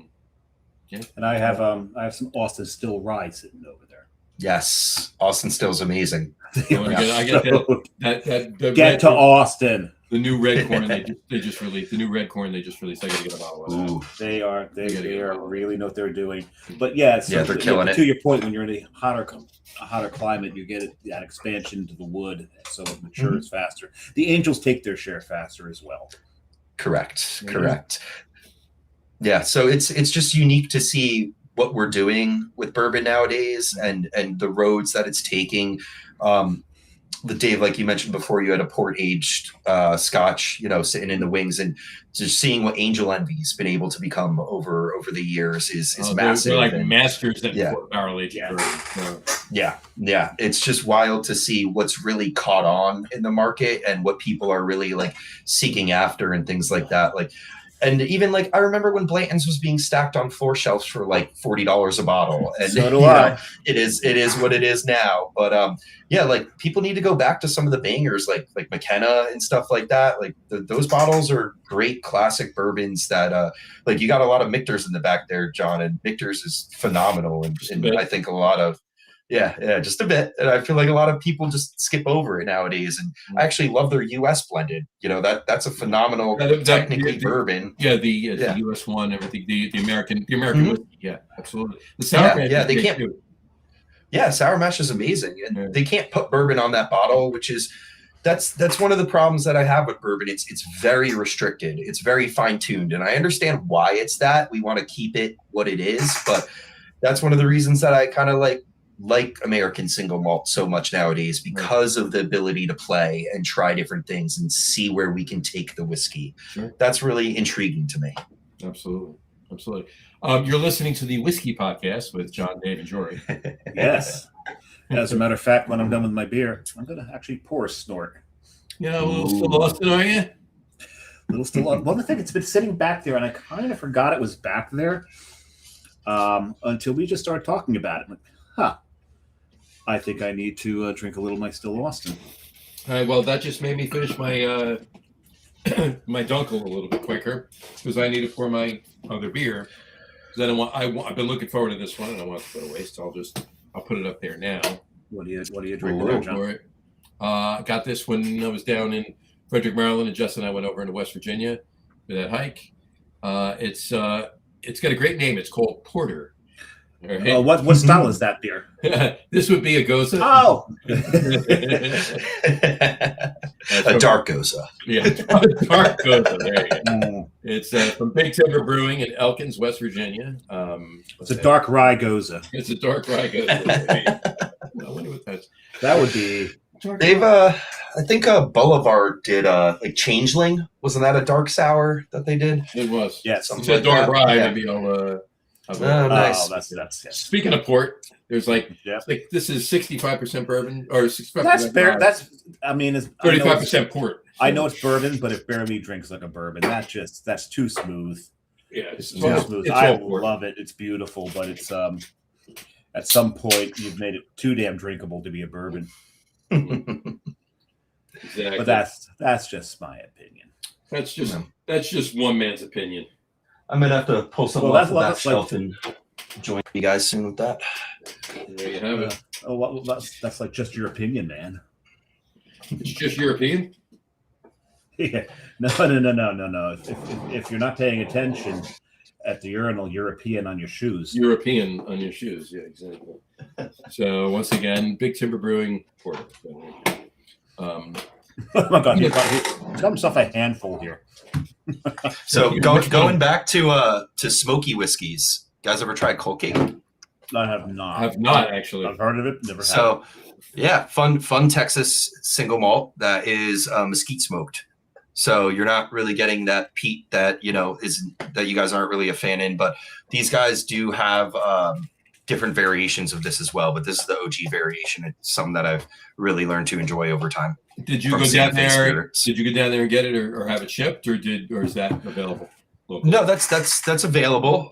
That's available in the tri-state area. That one I got at Bottled in Philly. I was going to say I don't think it's in Jersey. I could be wrong, but I don't think it's in Jersey. But Philly makes sense. When it comes to what? Go ahead. Smoking woods. Mm-hmm. I've never been a fan of mesquite. It's one of those. Yeah, and it's funny because I've like driven through the hills of California, and you got the mesquite bushes everywhere, and I got to roll the windows up. It's like I just don't like the smell of mesquite. It's just I don't know what it is. Just don't really like it. So no Long Branch for you then? The Matthew McConaughey Wild Turkey? No. Wild turkey alone tells me no. But, I do happen to enjoy the 101 a good amount, like as a budget whiskey that you could just go to for whenever. But yeah, typically I agree with you. Well, college, one night in college shot me away from Wild Turkey. Oh no, one of those nights. Wasn't that a song by Falco back in the 80s? One night in college. No, that was Murray Head. Murray Head. Falco was the German song he made English. Not Der Kommissar. Was it Der Kommissar or Der Kommissar? No, or was it Amadeus? No, Amadeus was Falco, but the one that was German that they made English after the Fire did an English. After the Fire did it very. And what was funny about that is that Falco counted the song down in English and then sang it in German. After the Fire counted it down in German and sung it in English. By the way, speaking of that, have either of you figured out the connection to my shirt and cap? Well, I know Jackalope is from Asheville. Mm-hmm. I'm assuming the cap must come from Asheville as well. Nope. It's Jack Savvy, right? There you go. Oh, Jack. Yeah. Jack and Jack. Yeah. Oh, that's right. Jack and his father's name is Jack. There you go. Hey, it's trifecta. And John don't know Jack. And I don't know Jack. I almost mistook the jackalope originally for that Jimothy creature that's been running around on the internet. Oh man, we must protect Jimothy at all. Protect Jimothy. Yeah, Treehouse just did a beer on that too. That was pretty funny. By the way, what I like about Jimothy is Jimothy has taken over the positive stuff on my social media feed from World Cup. World Cup's done. Now we're on the Jimothy. Yeah, the Jimothy. We need good transition. Yep. This is fantastic, by the way. Is it? Like Big Timber? Big Timber. This and like at the top of it said X for Big Timber. Axe for Big Timber. Did it? I see what they did there. See what they did there? This is really, really good. I might have to do a little review on that one. That's really tasty. They should work on doing some like axe throwing at the brewery. That'd be fun. It would be surprised if they did. And it's funny because if you look at Chris Weisner's his profile picture, it's him at an axe throwing place. It is correct. I'll put that last one up, the last comment he put up. If you could see his, you can see it right there. There you go. And he's proud to be bullseye. There you have it. Rock on. Rock on. There you go. All right. So what's coming up on the podcast and the on that whether it be with beer or with whiskey or whatever you're doing? What are your plans for the next show? Yeah. Or the next couple shows, if you will.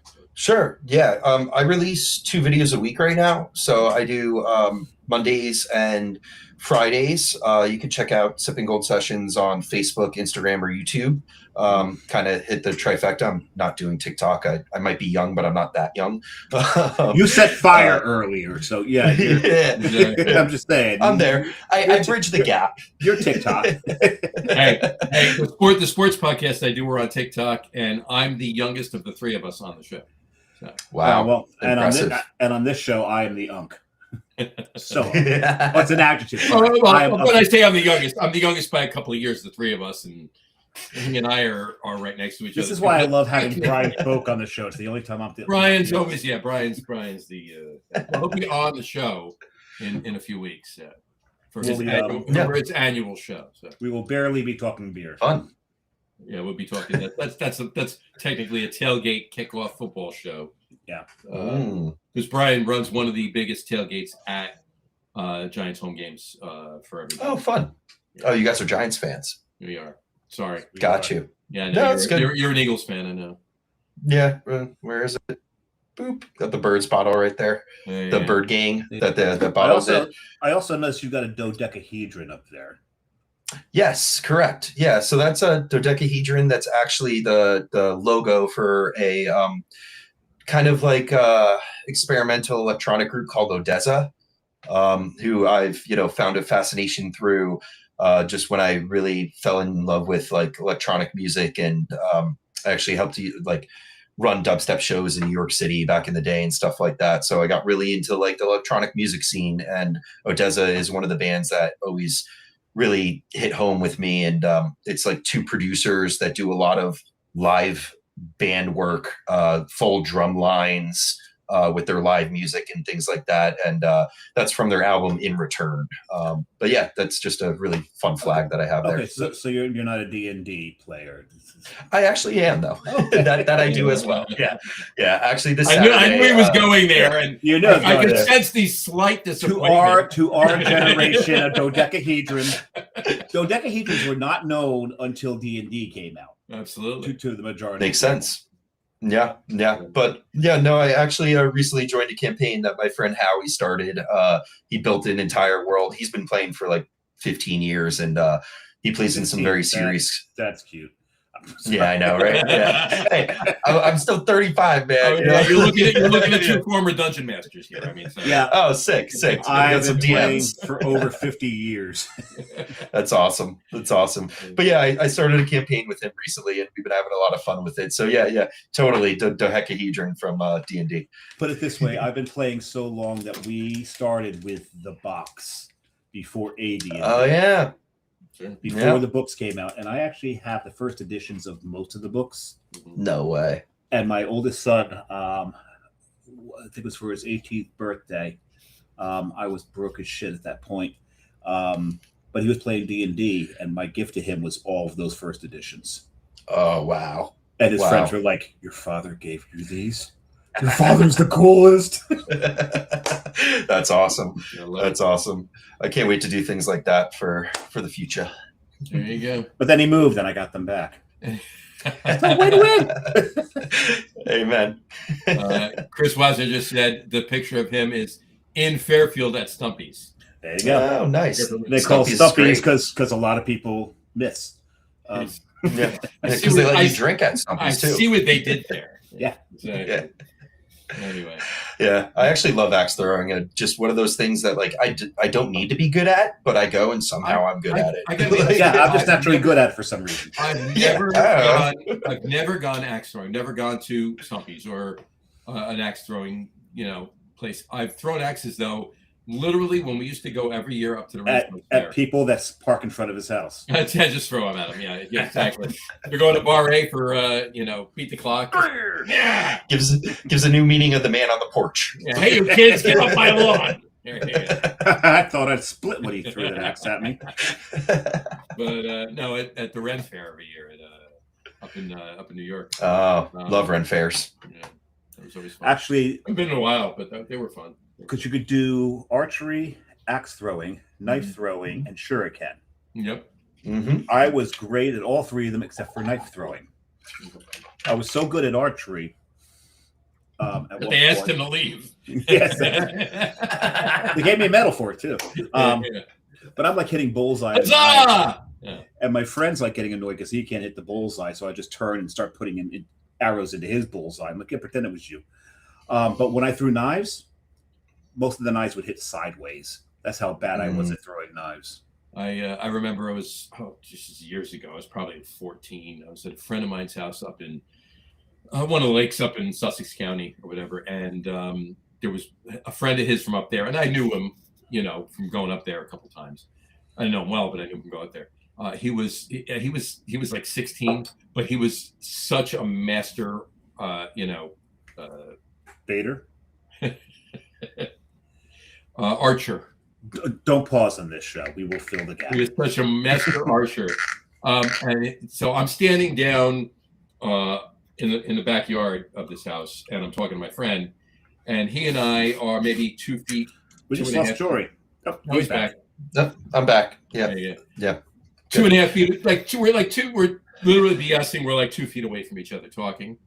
And unbeknownst to us, he was up on a deck on the second floor of the house with a compound bow, and he fired an arrow, and it landed right between our feet, straight in the middle of the two of us.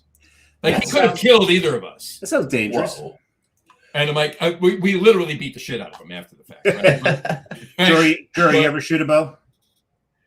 Yeah. So actually, my cousin is was a competition bow archer.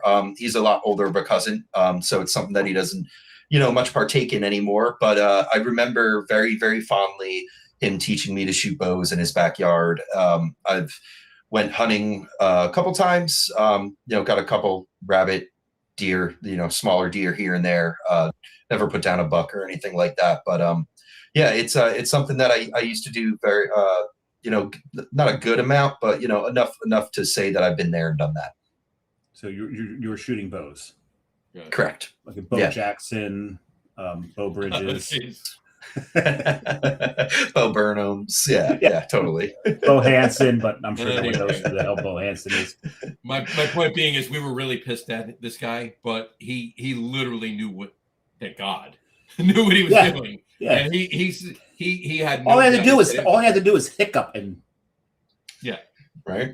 So anything could have gone wrong. He could have killed either one of us, right? But yeah, it landed, and it was literally, he couldn't have fired a better shot. It was perfectly right to say. All of a sudden, we're just standing there. All of a sudden, boom. Flunk. Yeah, it was like that scene in. Look at the color of that. That is beautiful. That's fun. It's like that scene in Bachelor Party when Tom Hanks and Adrian Smith are talking to each other. They walk over, and there's a crossbow arrow in the wall, and they walk onto either side of it, and they go, "What do you make of this?" He says, "I don't know." And then another crossbow arrow comes in and just boom, lands right underneath it. And they didn't even jump. They go, "Or this." Oh, pretty funny. Anyway, actually, Dave, I'm gonna have to join you with a pour.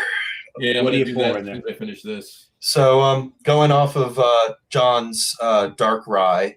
This is Middle West Spirits straight rye whiskey, but dark pumpernickel version. Cascade.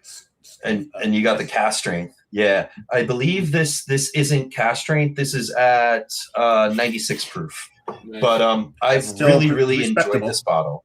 Yeah, and I've never heard of Middle West, and I picked this up bottled in Philadelphia when I got the Colkagen, and man, it literally, you can taste the pumpernickel in it. It's like I'm just chilling at Outback and that bread hits the table. It's really fun. Really nice. Which you can't really find in New Jersey anymore. Outback seem to have kind of like dissipated they're from this still area. around. They're still around. Yeah, hanging on. Carrie's kids love Outback, and I'm not particular fan anymore because everything has become so overly salted. Dave, it's always been about salted Outback. There was a time it wasn't. It used to be much better than it is now. But yeah, now we have like Texas Roadhouse, and there's so many other guys who stepped in. It's the same company as Outback. Texas Roadhouse is actually the same company as, and it might be the same company as Outback, but Texas Roadhouse was the same company as Lone Star. I'm sorry. Gotcha. Lone Star is Outback because Lone Star's menu and Outback menu is the same exact thing with different names. Lone Star and Texas Roadhouse. I actually like Longhorn or the best. Longhorn. Okay, maybe I got it's Longhorn. It's Longhorn and Outback. Longhorn and Outback. Okay. And Lone Star and Texas Roadhouse. Roadhouse. Yeah. But Longhorn out of all the ones, I kind of feel like I'd like the most. But like personally, for me, I'd rather go to like a Texas. Yeah, but I'd rather go to like a Texas barbecue joint or like a nice steakhouse or something like that. Speaking of Texas barbecue joints, one of my favorite barbecue joints is not in Texas. It's actually in Richmond, Virginia. Oh, fun. What's it called? ZZQ Barbecue. Oh, I think I've heard of that place. And Dave knows it well, too. Yes. Both been there multiple times, and it's... and John was going down. He's going through Richmond. Like, if you don't go to ZZQ... we're no longer friends. I went to ZZQ twice, 3 months apart. That's how I had to get back down there again. It's crazy.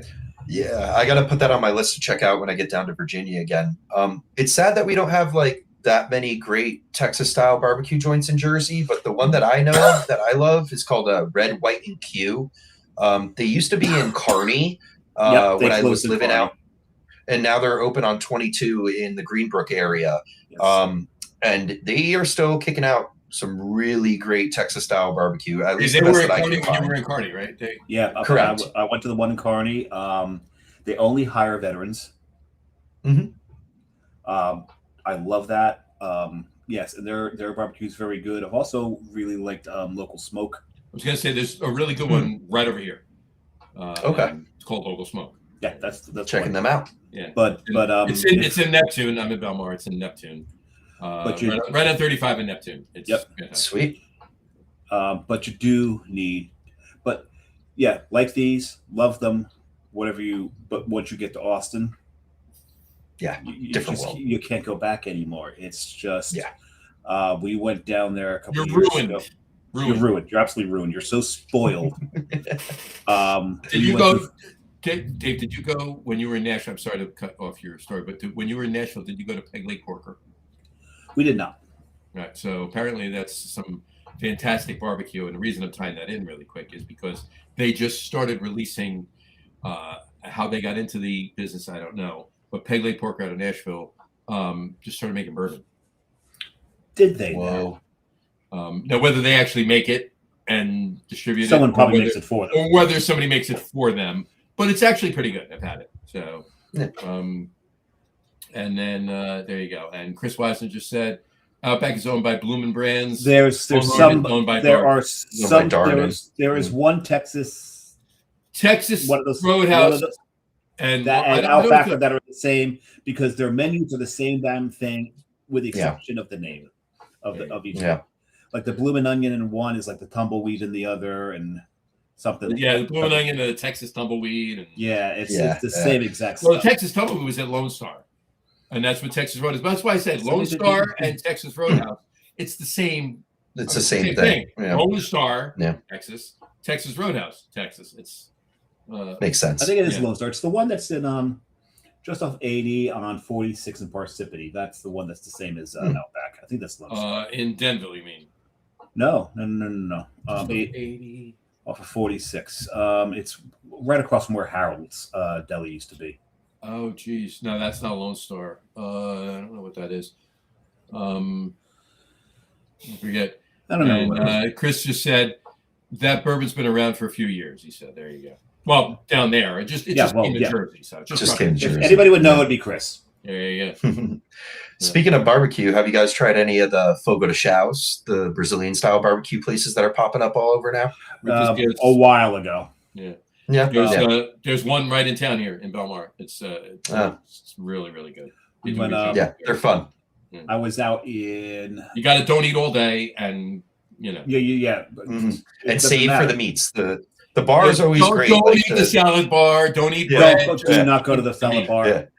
I mean, it's always great, but you got to pass. You got to pass and wait for the meats. Wait for the steaks to come out, especially the specific cut that they do. Why is it leaving my brain? There is the bacon wrapped ribeye. Ooh, yeah. That they do. A buddy of mine was I was out in Oak Brook, Illinois, and he just happened to be out there. He was a consultant for IBM, so we were on the IBM dime. So we decided we're going to go to Fogo de Chao, and we ate so much meat. There was times where we had that little shaker on that little thing on the table on red, and we'd see something come out, a Brazilian sausage, but back on green. It's just anytime I go, I don't eat anything but meat, and I never turn it to red until I'm completely done. I turn it to red when I'm completely done, but it still goes back to green when they bring out something that you see something, quick flip on that. Yeah. Picanha, the picanha cut. That is a very specific cut that they do in Brazil, and it's the one that comes out where it's like a U-shaped or like a C-shaped on the swords and everything. Yeah, that picanha cut is phenomenal. It looks like they kind of aborted a pinwheel. Right? Yeah.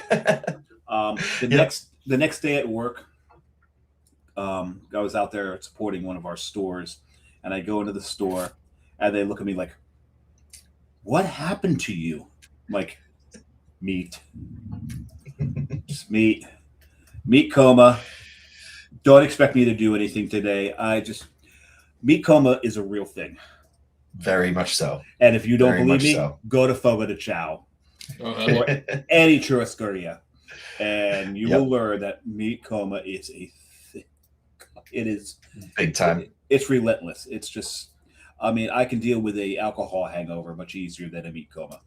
Yeah, meat comas put you out for a few days. When I got to visit Brazil, the amount of barbecues that are constantly happening at the households, and you got to meet the whole family. So just barbecue after barbecue after barbecue, and just meat after meat after meat. It's a lot. And if you think that's bad, then don't go to Uruguay or Argentina. It's nothing but meat.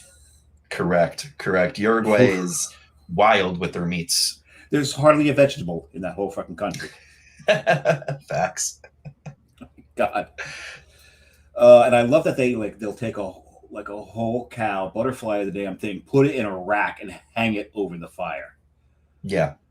Very classic. It's like the Filipino lynchons. Yeah, with the pigs, the full pig roast, little dug into the ground. But yum. Yeah. Yep. Very true.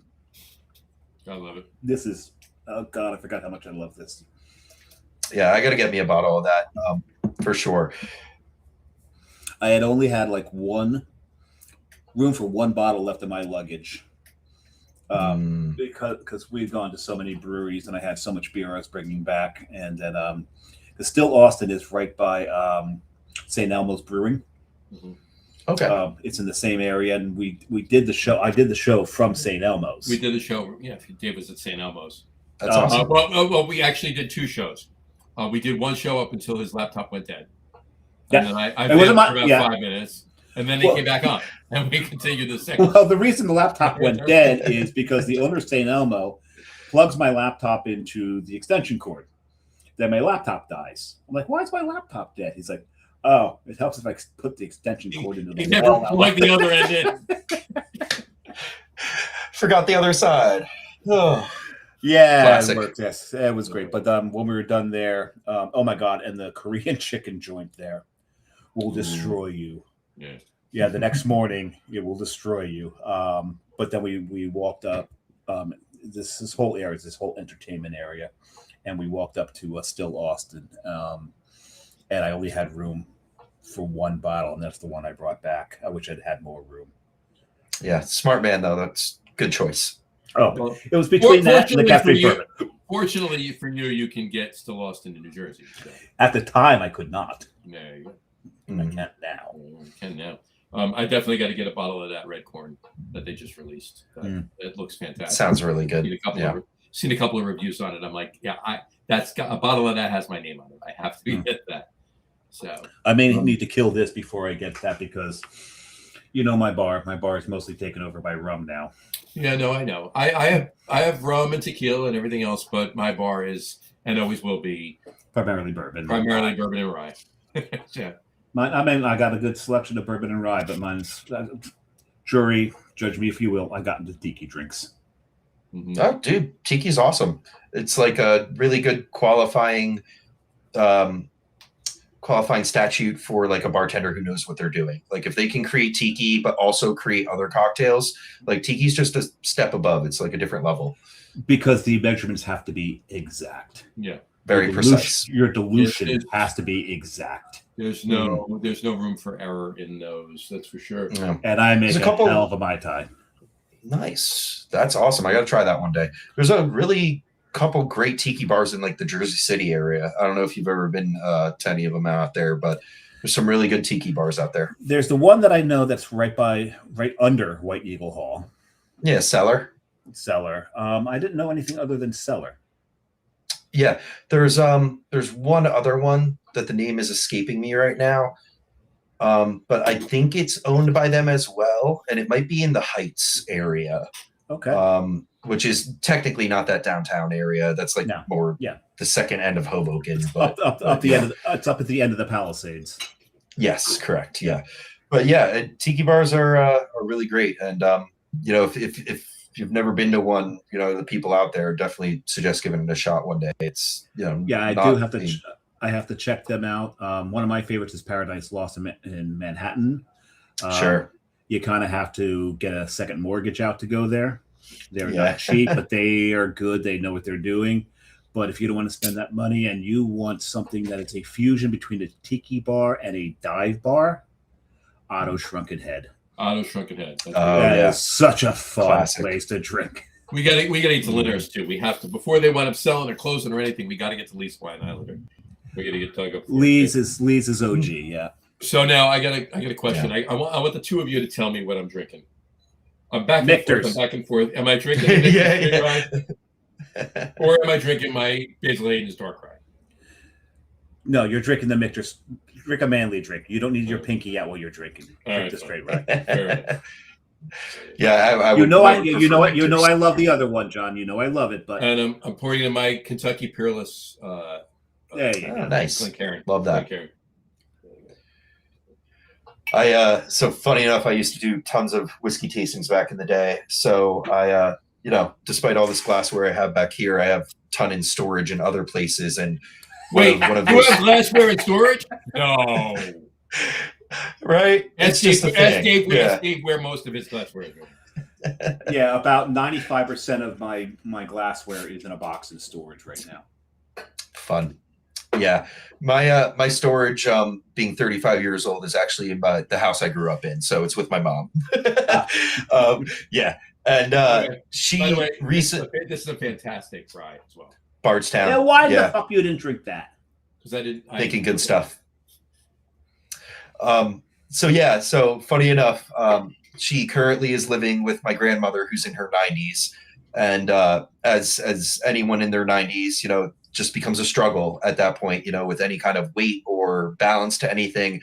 And I go over one day for dinner, and my mother's like, "Hey, your grandma would really use those box of like obtuse shaped glasses that you have downstairs." And I'm like, "What are you talking about?" And she shows me a box of Glencairns. So now my grandmother is drinking water out of Glencairn glasses because they're easy for her to handle, which is just so adorable.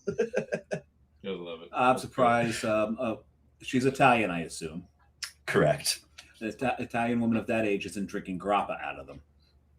No, by no means. We're lucky to get a little wine in her, during Christmas nowadays. But grappa. And what is your take on grappa, Jory? Oh, grappa is very fun. I love grappa. I've done a few grappa cocktails as well, which have been really interesting. I did one at when I was revamping Martinsville Taverna at the time, which is now back to Martinsville Tavern. But yeah, I've done a decent amount with grappa, and I've really enjoyed it throughout the years. John and I are grappa fans. Yeah. Oh yeah, you guys see I'm deep in it.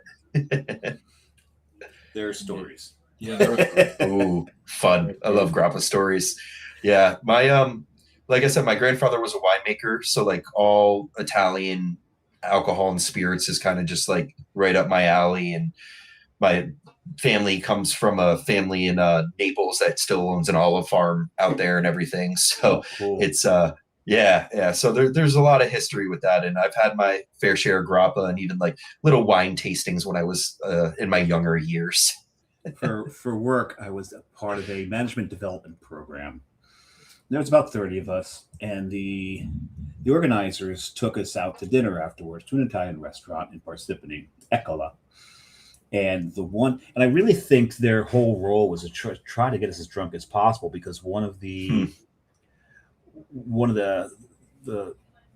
organizers decides to order a round of grappa. Now, I think what she was doing, she was giving out the grappa and then just watching everyone's faces. And of course, most of these people, this is the first time they've had grappa, so a lot of them can't even get past the smell of it and just put it down. Right? Some of them are taking it down, but they're doing the face, but they're still holding it. So, respect for that. And of course, I take my grappa down and went, "You gonna drink that?" I must have had 5 or 6 glasses of grappa that night. And the organizer's like, "You like your grappa?" I'm like, "Like's a weak word." Like is a weak word. Yeah. It's like as Italians, we smell a little different, but once you get to know us, we're pretty great. Exactly. Just hold your nose a little bit. Yeah. You're good to go. I had a marketing ad agency with another paisan. By the way, my last name might not be paisan because it's German, because my father is German. No, your last name's Flagon, not paisan. Flagon, yeah. No, paisan, yeah, no.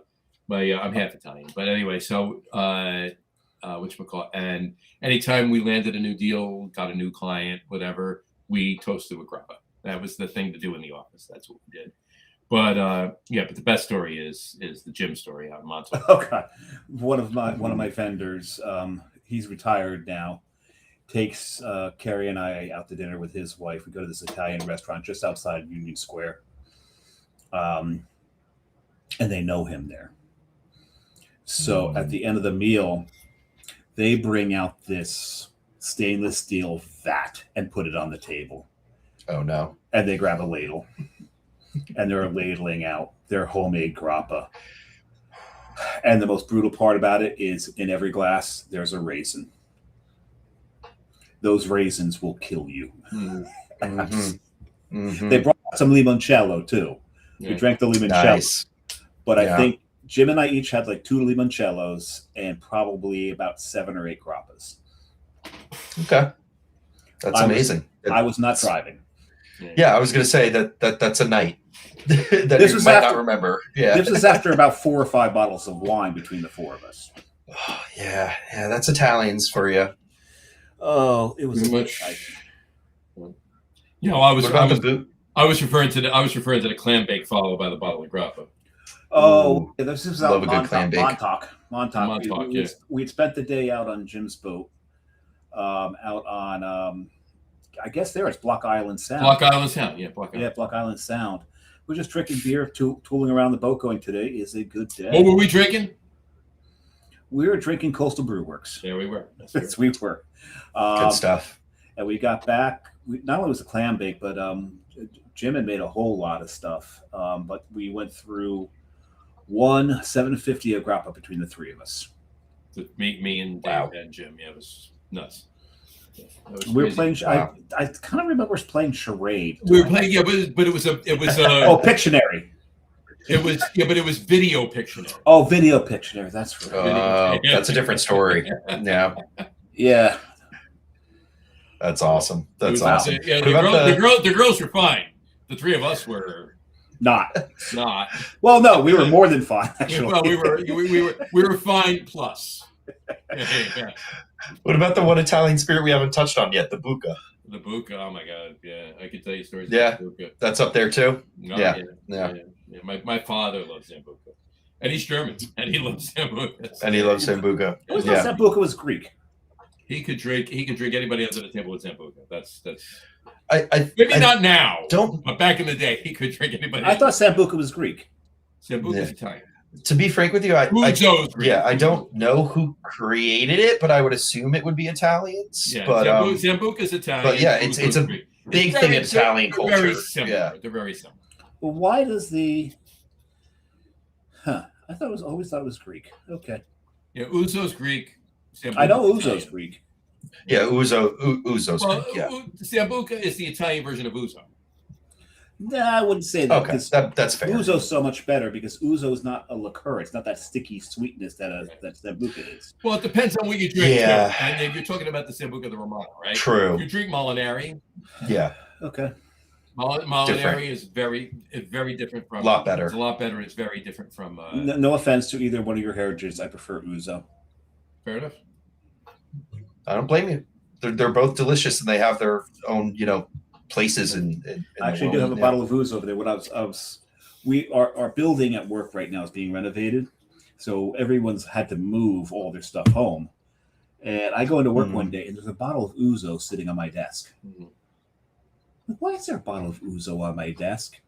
Finally figured out that one of my old bosses, who I always suspected had a full bar hidden in his office, didn't have room to take it with him, so he left it on my desk because he didn't particularly like ouzo. There you go. I'm like, I'll take it. I like ouzo. That's fair. Really quick, I'd like to remind everybody this is a beer podcast. I was just gonna say we turned in the spirit room, guys. Yeah, that's our other podcast. That's our other podcast. The other one has bled into the other. Exactly. Chris Raza just posted. Did you? Okay, since you guys switched over, I might as well follow suit. Pouring myself a Jack Daniel's single barrel proof rye, store pick from when I worked at Cork Dorks when I first moved. Oh, Chris is a cork dork. Exactly.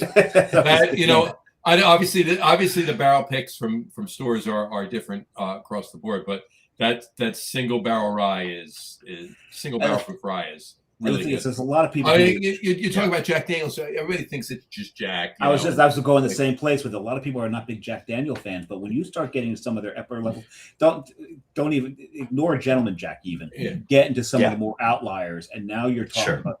There is some quality distilling going on at the Jack Daniel's distillery outside of Gentleman Jack and Jack Daniel's. 100%. It's the same with Jameson. Like people forget about the experimental distillery that's behind Jameson called Method and Madness, and they're producing some super unique and fun different whiskeys. Like I had one that was a single malt Irish whiskey aged in chestnut casks, which was something that I've never had before. That sounds very good. That sounds like I need to get a bottle of that.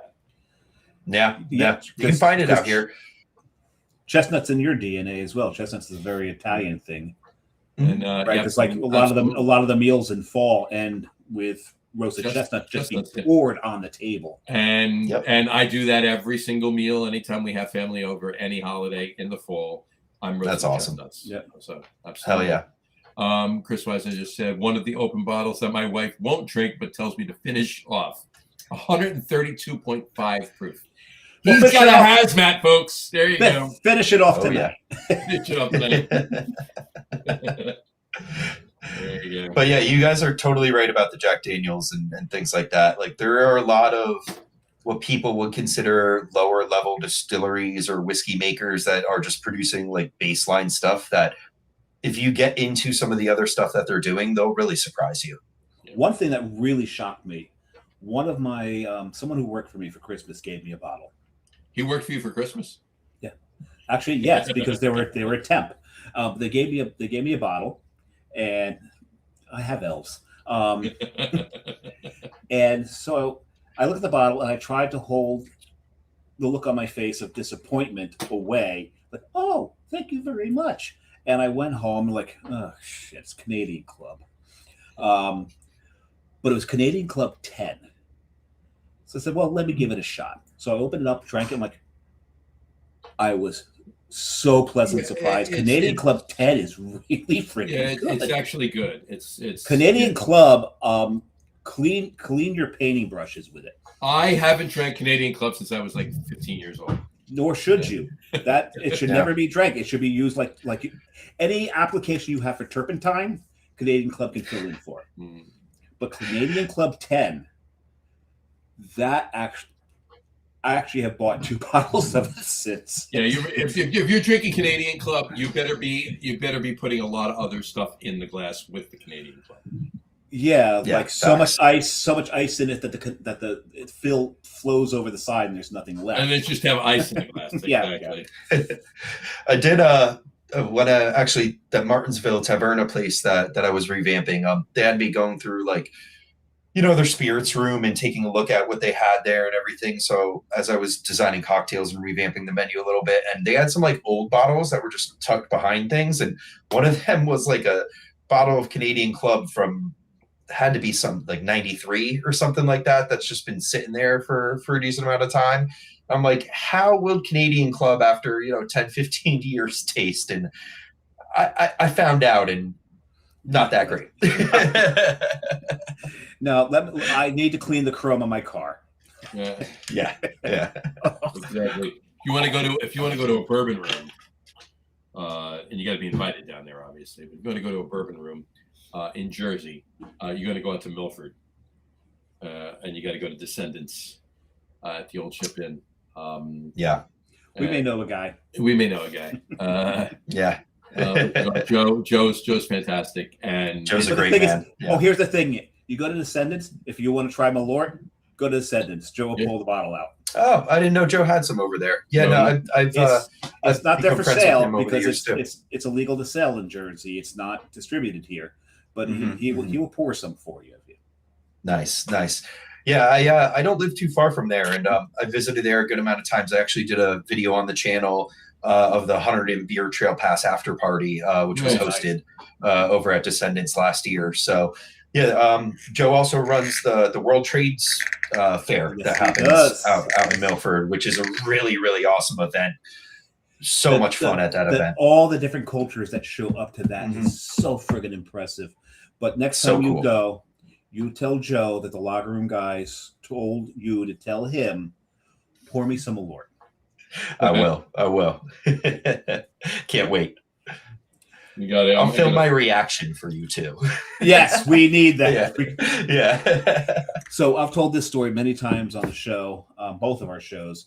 My son, I said earlier, who sent me the video, he caught his first gar. We went on a road trip to New Orleans, came back. We were in Athens, Georgia. And he was 20 at the time, so he was underage. But it's a college town. Hold on. There he is with the Malort. That's the Malort face for you. Yep. But we were there, and they had barrel-aged Malort. And I'm talking to our waiter about it. He goes, "Do you two want a couple shots?" And I look at my son. He's like, and I had told him about Malort. So he brings us 2 shots of Malort. This is the first shot my son has ever done in his life. And he drinks it. Yeah, man. No, seriously. I know. He really only drinks with me. Such a bad influence on my kids. And he drinks it. He does not make the face. He looks at me and goes, "It's not as bad as I expected it to be." Wow. That was his whole response to it. That's a palate. That's a palate for you. Well, he was the same way with spice as well. I had a Reaper barbecue sauce. Fun. And the cat was sitting there and he dips his finger in it. Mind you, he's about 14 at the time. I was like, "You kidding me?" He's like, "I'm gonna try it." Goes, nope. And he's sitting there, and he's sitting there, and he's sitting there. And he held it for a good 45 seconds before he went for the water. I was gonna say I was impressed. That is good. He can't handle up to Reaper now. So gotcha. I actually grow a lot of hot peppers and make my own hot sauces. I'm a big gardener. I love to garden, and so I do. I've gotten into making some hot sauces, and I have a few friends who are I have very a question adamant about those. With everything you're doing, Jory, do you have time to make a kid? Make a baby? You know what? I've questioned that very many times, and I'm like, I think I'm going to be like this forever. I don't mean have time to have a baby. I mean, have To time make it. make a baby. Make a baby. Oh, wait, I will always make time for that. Don't worry about that. Remember, he has a beautiful Brazilian Yeah, wife, as he's mentioned on this show. Very true. Very true. Yeah, she makes it easy for me. You know, she's a great woman, and we have an amazing relationship, and we're just looking to raise a beautiful child together. So can't wait for that. Yeah. What peppers do you grow? So right now I have serranos growing. I have shishitos growing, jalapenos, habaneros, long hots, as well as cherry bombs. You're Italian. You better have long hots growing. Right? Correct. If he didn't say long hots, something's wrong. Yeah, something's very wrong. Oh yeah, I got to make my cheesesteak every year with the Cooper Sharp and long hots. And Hold on. Cheesesteak with long hot, yeah. But long hots and you Cooper need, Sharp. But you also need roast pork, sharp provolone, broccoli rabe, and long hot. Broccoli rabe, one of my favorites, and you got to get the pork shoe dip in there too. Oh yeah. Oh, They can't dip them anymore. The health department came down on them for doing that. But if you tell the Knicks that you want it wet, they'll ladle the shoe over the sandwich. Over it. There you go. That's the bypass for it then. Bypass for it. Yeah. It's good stuff. It is. Awesome stuff. It was funny. My oldest son always thought that he was kind of a wuss when it came to spice. He joins the military, and he's like, in the mess halls, and he's using hot sauce. And the people around him like, "Are you out of your mind? Like what?" Like, that's habanero. It's like, and? Yeah, that's not hot sauce. That's habanero. Yeah. And he said he finally, he's online with my younger son and I. He's like, I finally realized I could actually take hot stuff. I was just always comparing myself to you two. He goes, you two are insane. Everyone else thinks I'm insane. And I'm like, yeah, just don't eat with my father. Yeah, I get that. I remember very fondly walking into my father's closet at a younger age, and there's just peppers curing in the closet. So you just walk in and there's just spice smacked in the face, and I'm like, oh, okay, this is what you're doing. Got it. Right over there, I have an ancho infused vodka over there that I infuse myself. Fun. Very fun. Oh, there's so many applications for that. See, you infuse yourself. I confuse myself. You confuse me too, John. So I know. don't underestimate yourself. All right. Well, I'm going to unconfuse us. Let's take a break from this for a second. Take a break from the hilarity for a second and jump into our top three, because as much as we're drinking, I'm getting hungry. So I'm thinking if we do our top three list, you're going to get hungrier. I'm going to get hungrier, but it might actually help the other way. So it does tie into the 2 days at the beginning of the show that we mentioned are of observations today. Go ahead. The first one being National Hamburger Day. Happy National Hamburger Day to those who celebrate, of course. Yes. To you vegans, sorry. Sorry. Okay. My food eats your food.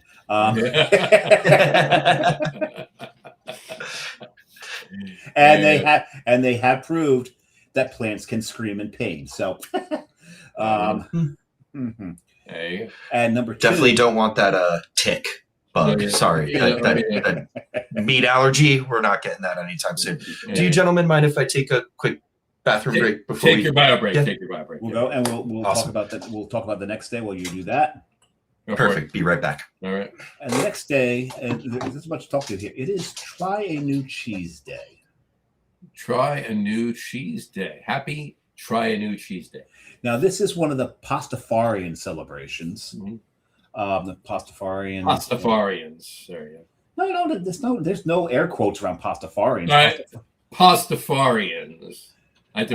You need to do it like this. You need to do the noodles. Pastafarians. There you go. His noodly appendage. It is a religion. Actually, you can actually get ordained as a Pastafarian minister.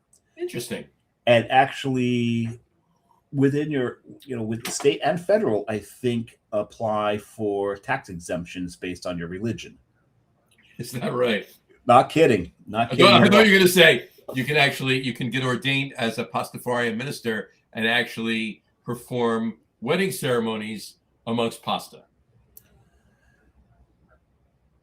You can do that as any type of minister. Actually, you don't need to be a Pastafarian. But not all ministers wear a colander on their head. Right, exactly. That's my point. There's that. exactly. There is that. So they do so try new cheese is one of their holidays. They've got a lot of interesting holidays. Shove a weasel down your pants is one of them. Why would anyone shove a weasel down their pants?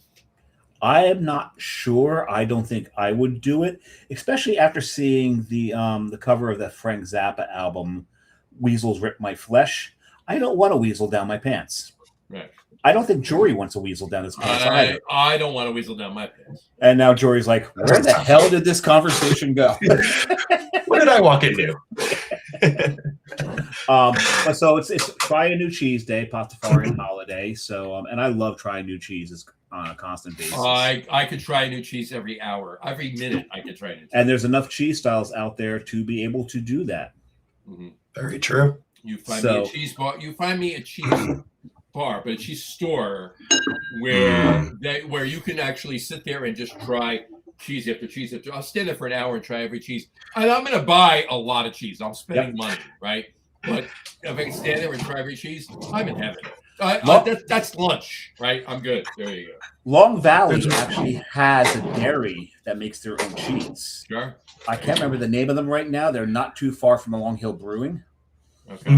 Yeah, there's a lot of stuff out here in the northwest area of Jersey. I'm actually not far from Bobo Links too, which Bobo Link is the best dairy in all of New Jersey. If you're ever there and they have the overripe Bartolino. Ooh, okay. That one. It was once described as like licking a Marine's foot. Beautiful description. And the best part is the woman's husband looked at her and goes, "How do you know what a Marine's foot tastes like?" Good. Been there, done that. Good question. But hold on, I'm gonna have to ask Jim that one. Have you licked Jim's foot? No. That's why I have to ask him. Well, John, what I need you to do is I need you to get some overripe Bartolino and then go lick Jim's foot and tell us. I will tell you what. I'll get a large amount of overripe Bartolino. I will eat it. I will give you some of it, and then you can lick Jim's foot. Actually, you know what? I'm going to save us both the problem. I'll get a little extra, and I'll give it to Jim and have him lick his own foot. And then Jim is no longer that limber. That's true. We'll film it as one of my comparison videos on the channel. Like Jim's foot versus the Bobo Link cheese. Yeah. There we go. Actually, Descendants, when they were old chipped in, they used to do a prior to Joe owning it, they used to do a plowman's lunch, and the plowman's lunch featured bubbling cheeses. Nice. Their cream cheese was to die for it, but they had the Bartolino on there, and I'm like, why would you do this to people? There needs to be a disclaimer because not everyone likes this kind of cheese. By the way, I want to get an aside really quick. I know we're actually starting our top three, but I have multiple people sending me videos of the Rush concert tonight, and I want to give a finger to all of them. But I thank them for including me. Can I help you do that? There you go. Let's go. There you go. There you go. There you go. There you go. Anyway, so because it is Try a New Cheese Day, because it is Hamburger Day, we decided to combine the two into today's top threes and is top 3 cheeses to put on a burger. Top 3 cheeses. Top 3 favorite cheeses to put on a burger. All right. And we all know that you just don't put cheese on a burger. It's not just a burger and a slab of cheese. Mm-hmm. There's other stuff involved. So, Jory, lead us off. Surely. So I'm going to go with a style that is all the rage right now, bringing it back with smash burgers. Smash burgers are everywhere right now, and I love an Oklahoma-style smash burger where they're smashing the onions into the cheese, but taking it back to my spice level, I want some pepper jack cheese on that. I really love pepper jack cheese on a smash burger. I think it's a phenomenal combination. Add some finely chopped raw onions on there with some smash sauce, and you got me sold. Get a nice Maillard on that burger. I'm good to go. Maillard reaction is yeah, it's good stuff. So is that your 3? Is that your 1? Where are you? Oh, I would put that at number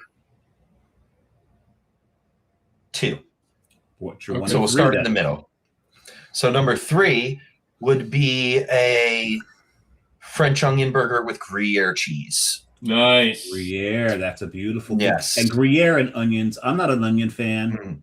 but I do love Gruyere. Okay. And I know that Gruyere and onions go so well together. Yeah, and I'm a big fan of French onion soup, so I have to differ on with you on that. I'm a big onion fan. One of those weird guys that can just like bite an onion and just be okay with it.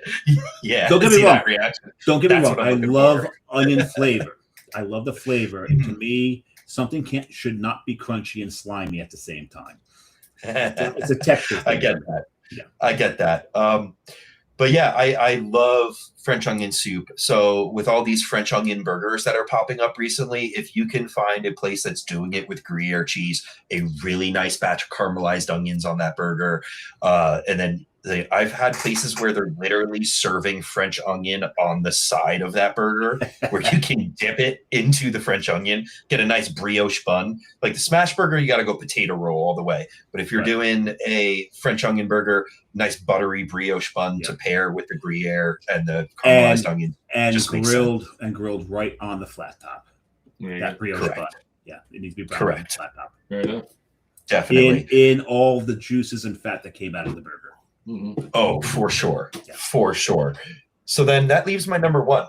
And as we have discussed, I'm a big barbecue fan, just like you gentlemen. And I do a lot of smoking. And I'm actually planning making my first ever brisket blended burger very soon.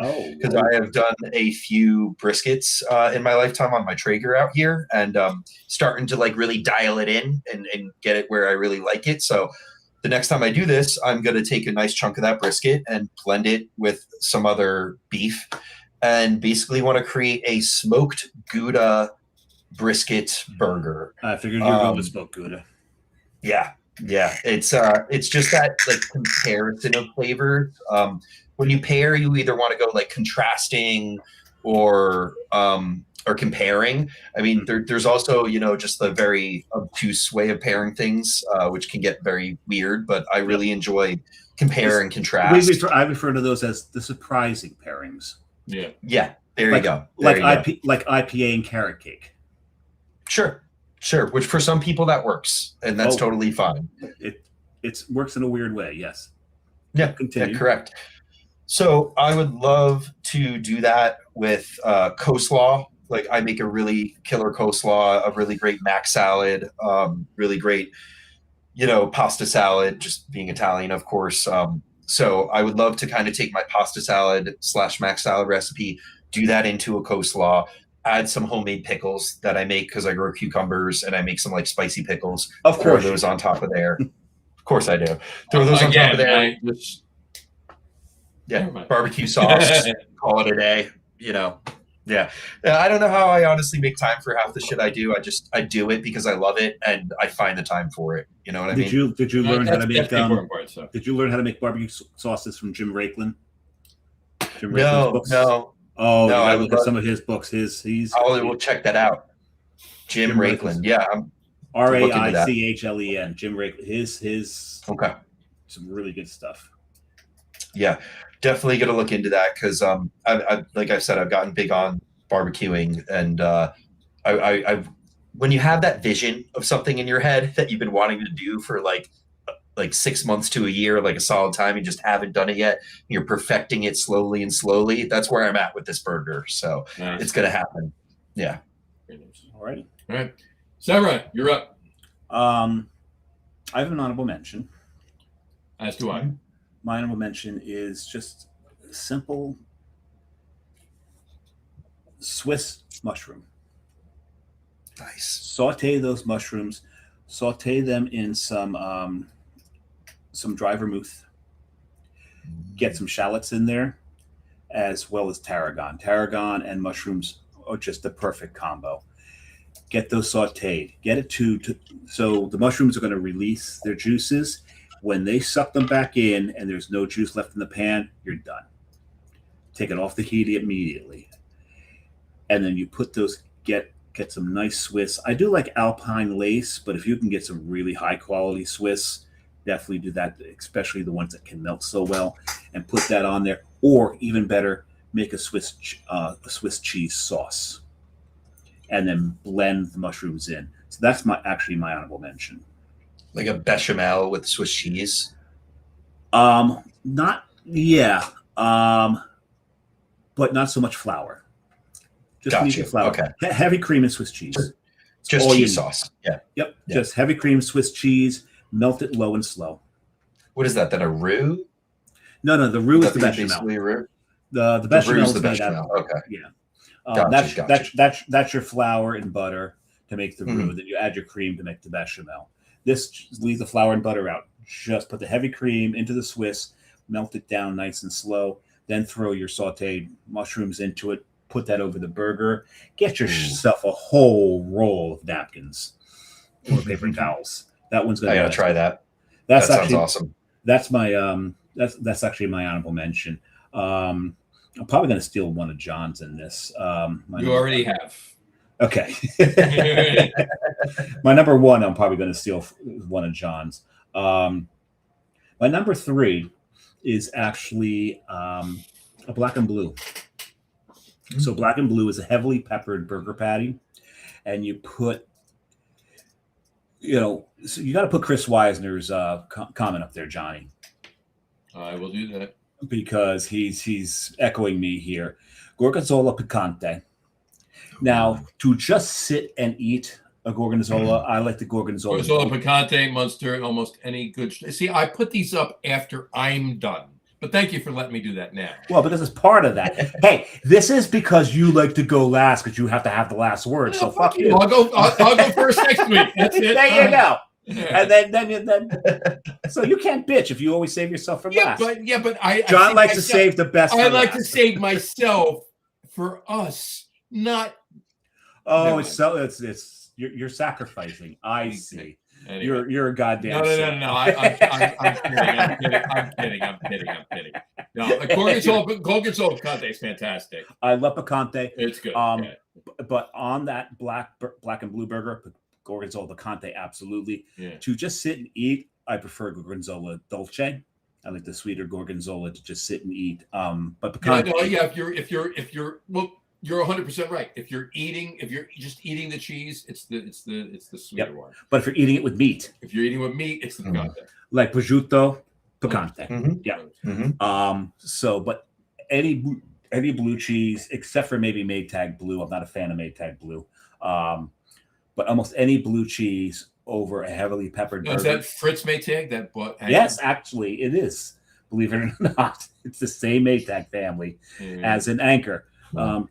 We may be talking about Anchor. We may be talking about that. There you go. Segue. Yeah. Actually, no. This would be foreshadowing. Foreshadowing. That's the word. My number two. I'm sorry about that. Pimento. I don't want to know. Pimento cheese. Pimento cheese. There you go. Speaking about Virginia, the best pimento cheeseburger I had was actually at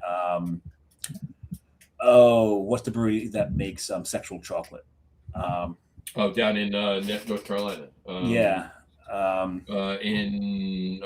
Hills, something Hills. No, it's shit. I forgot the name. It's not shit. No, it's not shit brewing.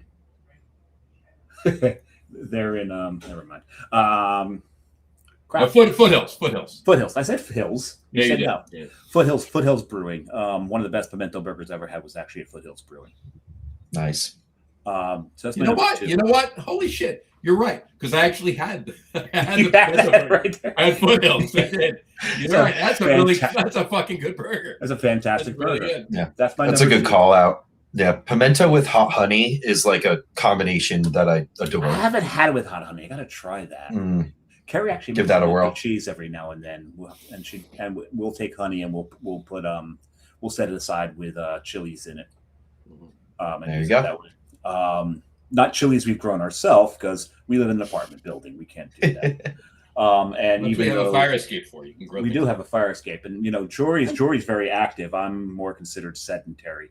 But my number one, and John, I'm sorry because I probably stole this from you.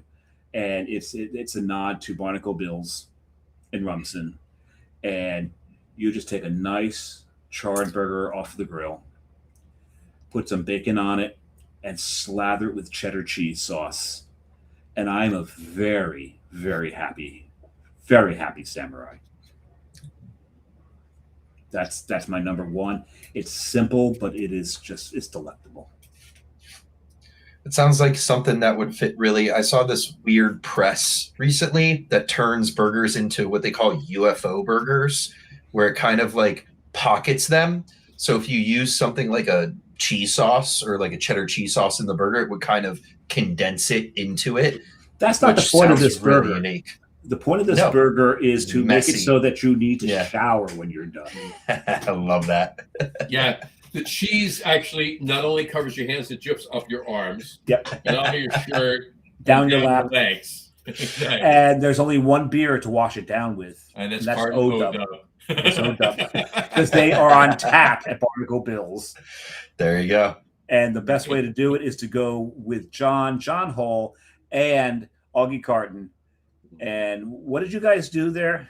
We actually got Augie ordered we all were drinking O-Dub, and he ordered if you've ever gotten a Barnacle Bill's, they have a pina colada there, which is actually really good. And Jory, I don't know if you hung around with him enough to get to the point where Augie likes to get girly drunk.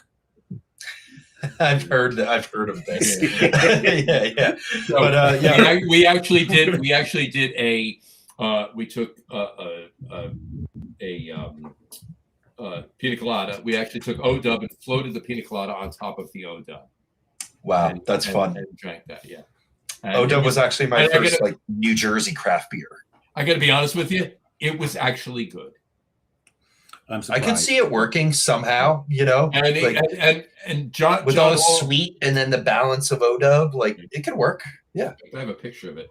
In fact, was it floated? You said it was floated? Yeah, Augie will float anything on top of anything else. And it was because I'm sitting there, and myself, John Hall, were sitting there. Augie's wife was there, but Don Tess was there, and he wanted to. Oh, that's right, Tess was there. He wanted Don Tess to have it. Yeah, exactly. So, I forgot. I'm sorry, Don. I left you out of that. Yeah. Sounds like a special night. It was pretty good. Anyway. On to you, John. On to me. All right. So my honorable mention is, I've had this at a place that is near and dear to mine and Dave's heart, and that's the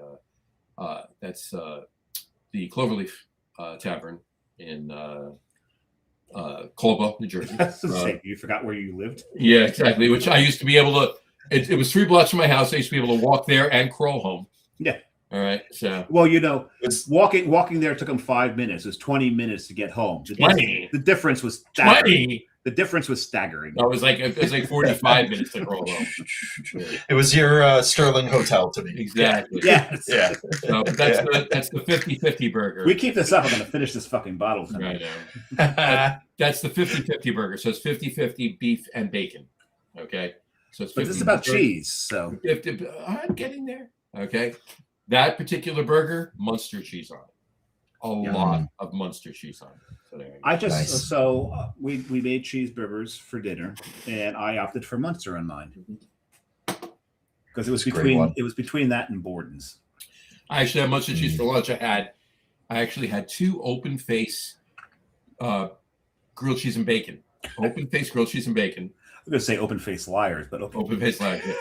Yeah. With face liars. Sorry. With all Munster cheese, and it was fantastic. So by that you just mean bread, bacon, cheese. What's wrong with that? Nothing at all. Nothing at all. You're a point. Exactly. So the 50-50 bacon burger with a lot of Munster cheese. Anyway, that's my honorable mention. All right. My number 3, all right, was taken by two of mine were taken by Dave, but I got a little spin on both of them, so it's fun. My number 3 is a Swiss burger with sauteed mushrooms, bacon, and onions. Ooh, okay. Stepping What's going on there? Sauteed mushrooms, not sauteed bacon, mind you, crispy bacon, but sauteed bacon, sauteed mushrooms, and sauteed onions, and bacon. Crispy bacon. Nice. Now, if you remember, back in the day, McDonald's used to do 3rd pound burgers. They did. And they did a bacon Swiss. This was actually the best thing I think McDonald's had ever done. Ever put out. And that, you know what? That and the apple pie were the best things. And the apple pie's coming back. It is. So prepare the roof of your mouth. Because those things are like nuked. I mean, not nuked in the sense of putting them into a microwave. They're put into a nuclear power plant near the rods. Exactly. And then served to get those as crisp as they get those. But the thing is, that burger was so good, this country didn't deserve them. The reason this country doesn't deserve them is because we're too damn stupid. And they could no longer do the 3-pound burger because this country could not figure out that a 3rd pound is bigger than a 1/4 pound. Right. Because 3 is less than 4. They figured is smaller. Right. We're not a smart country sometimes. Sometimes.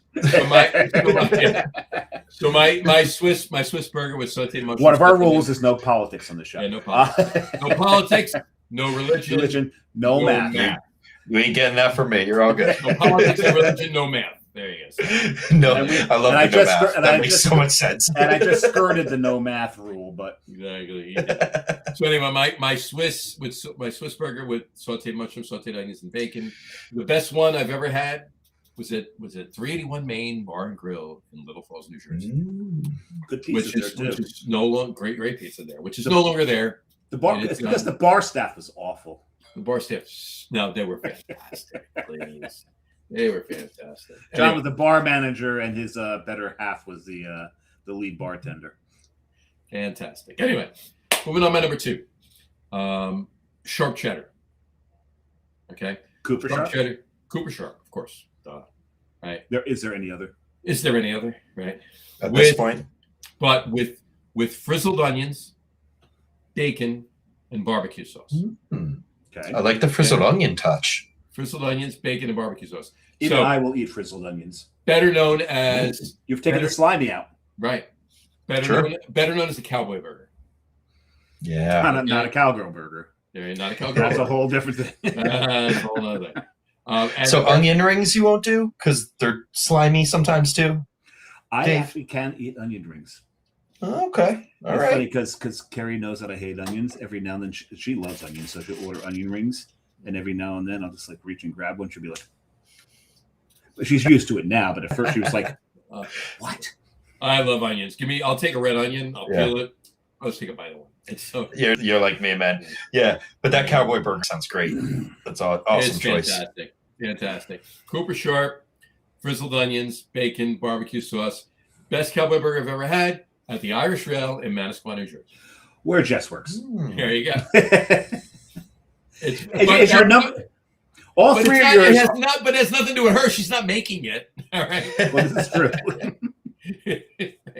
But no, it is fantastic. The burgers there, and Dave, you've had the burgers at the Irish. I have not. I've only been there once, and I didn't eat. You didn't? I thought you had a burger there.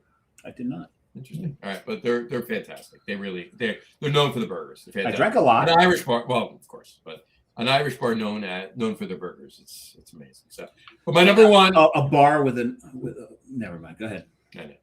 But my number one, all right, is it's kind of sort of Dave's one, but there's a little bit of a twist to it. All right, beer cheese. Of course, this is cheddar cheese sauce, right?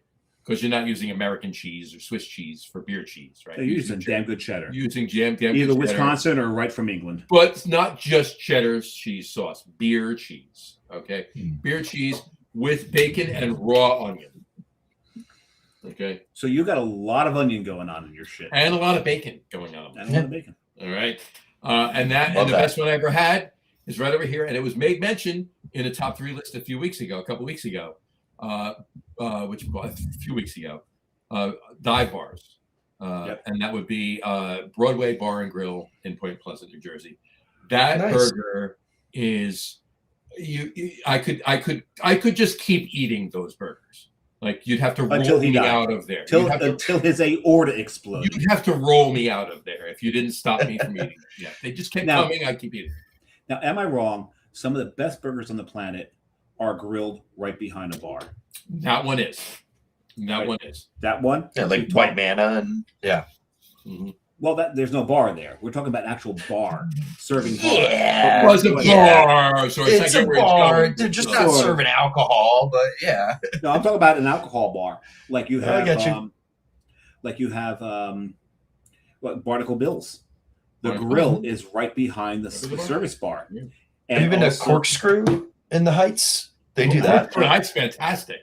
I I've love not the been- burgers. got to put that on my Yeah. list. I love the burgers at Corkscrew. And the other Yeah. one is, But yeah, you're right about Barnacle. Yeah, Mhm. they do that And- too. one of the always called one of the best burgers in New Jersey. It's in Newark. Krug's. Krogs. Yes, Yeah. yes, classic. That burger is fucking fantastic, Krug's- and it's Krug's is, right behind the bar. And hmm I mean, we will. And Krug's Keep talking about burgers. I'm taking my bio break. as we're a lot closer to Newark than the two of you, but it probably takes us just as long to get there as the two of you. Well, first of all, we got to get out of our neighborhood because we're in Union City, Oh, that's fun. and then take the turnpike down, and then getting to Krug's from the turnpike is no easy feat. Really, Yeah. there's a lot of stop signs, a lot of traffic lights, and all that. But we will make Sure. that pilgrimage every now and then, and I will sit there and I will eat my Krug's burger, and I will down that. Carrie will down that with a head high, if they do serve head high there. Mm-hmm. I'm downing it with a Guinness. Makes sense. I'm in Makes an sense. Irish bar. I'm drinking a Guinness. Yeah, you got to go classic. My wife being Brazilian, I find myself in that area very frequently. So in iron bound quite often. for sure, it happens to be a frequent for me. But yeah, like I love the classic burger joints that are all around New Jersey, and you have so many classic hot dog spots. You have so many classic burger places, and it's so cool to see the variety that the state provides. Have you been to Ruts? Oh, Ruts Hut? Yeah, plenty of times. Have you ordered your Ruts and gone over To go soft? Yeah. Oh, That's yeah. the way to do Yeah. it. I know. now, And Silk City is right next to them, too, which is a And pretty Silk damn City's good right- distillery. I've got their bourbon sitting right over there. That's awesome. That's fire. My friend Carlos used to do some work for them, like designing cocktail menus and things like that. But yeah, Silk City's always kicking out great stuff. I really love Asbury Park Distilling down next to what was the old beer hall. Their double barrel gin is phenomenal. Double barrel gin, and I have that right over there, as a matter of fact. Hell yeah. Also, when I make my Nordgroni, guess which aquavit I use? Asbury Parks. There it is. Yeah, there it is. That's the aquavit I use. So That's awesome. And the thing is, with Ruts now, they now have their menu now is video. Oh, Which is- really? Which is amazing. By the way, That's wild. Just so you're both aware, Dave, I think you might be, but maybe you both are. Maybe neither of you are. I don't know. But in 2 years, Ruts Hut will be 100 years old. Yes, I'm aware of that. No, 1928. They opened. And we will be there. Mhm. that's but also- crazy. They have two other innovations that have done that. They will now, if you ask, put the chili on the hot dog for you. Never did before. Now they will. I'm They're gonna do a doing it now. walkout right now. That's Bye, Jory. Thanks for being on the show. what? And That I've been asking for that for years. Oh, You know gosh. what? But you know what? But Makes it me was so always happy. fine for me because I got a cup of Yeah, chili. yeah, I took half of Yeah. it, put it on my hot dog, and then ate the other half. But now sure, they'll do which it is for you. totally fine. But the convenience of it just makes it so much easier. They do it for You So know you. what, much though? easier. For me, though, most of the hot dogs I'm getting there, and I usually get, Dave, how many do I normally get at Ruts when I go there? At least 3, if not 4. 100%. 100%. Nice. And they're I've not- been known on occasion to get 5. Yeah. And they're not. And John and I are professionals. We don't get rippers. We get Wellers. Wellers. You gotta eat Wellers. Wellers. Yeah. Yeah. Have you guys done a Chris Red Hot in Verona? Oh, yeah. Chris's Red Hots. Well, Chris is Love red that hot. place. Before we get Yeah. out of Ruts, though, they have one other innovation that they have done in the past year. Oh no! What else are they doing? They now carry craft beer. You're kidding. Ghost Hawk is on tap. It's across the street. It's across Right. the street. It's across the street, but still, that's Why really not? really cool. But that is a big move. These are 3 big moves they did all at once. It was not like they eased these things in. All of a sudden, a switch flipped. All three things happened at once. I'll be honest with you. The last time I was at Rutt's Hut and the last time I was at Ghost Talk was the same day, and it was with my son-in-law. But you can still get your MGD on tap. Yeah. Yep. But you can now get you can get MGD. If I remember, they have MGD. They have Labatt's. Yep. Mm-hmm. They have Banquet, Miller Banquet. Coors High Banquet, Life, right? Miller High Life. Miller High Life. Yeah. And that was it. No, there's Bex is the other one. There it is. Yeah. That's wild, though. That shows you what, like, the influence of a brewery going across a place from a long-standing, cultured spot in New Jersey can really do, especially when you're making the kind of beer that Ghost Hawk is making.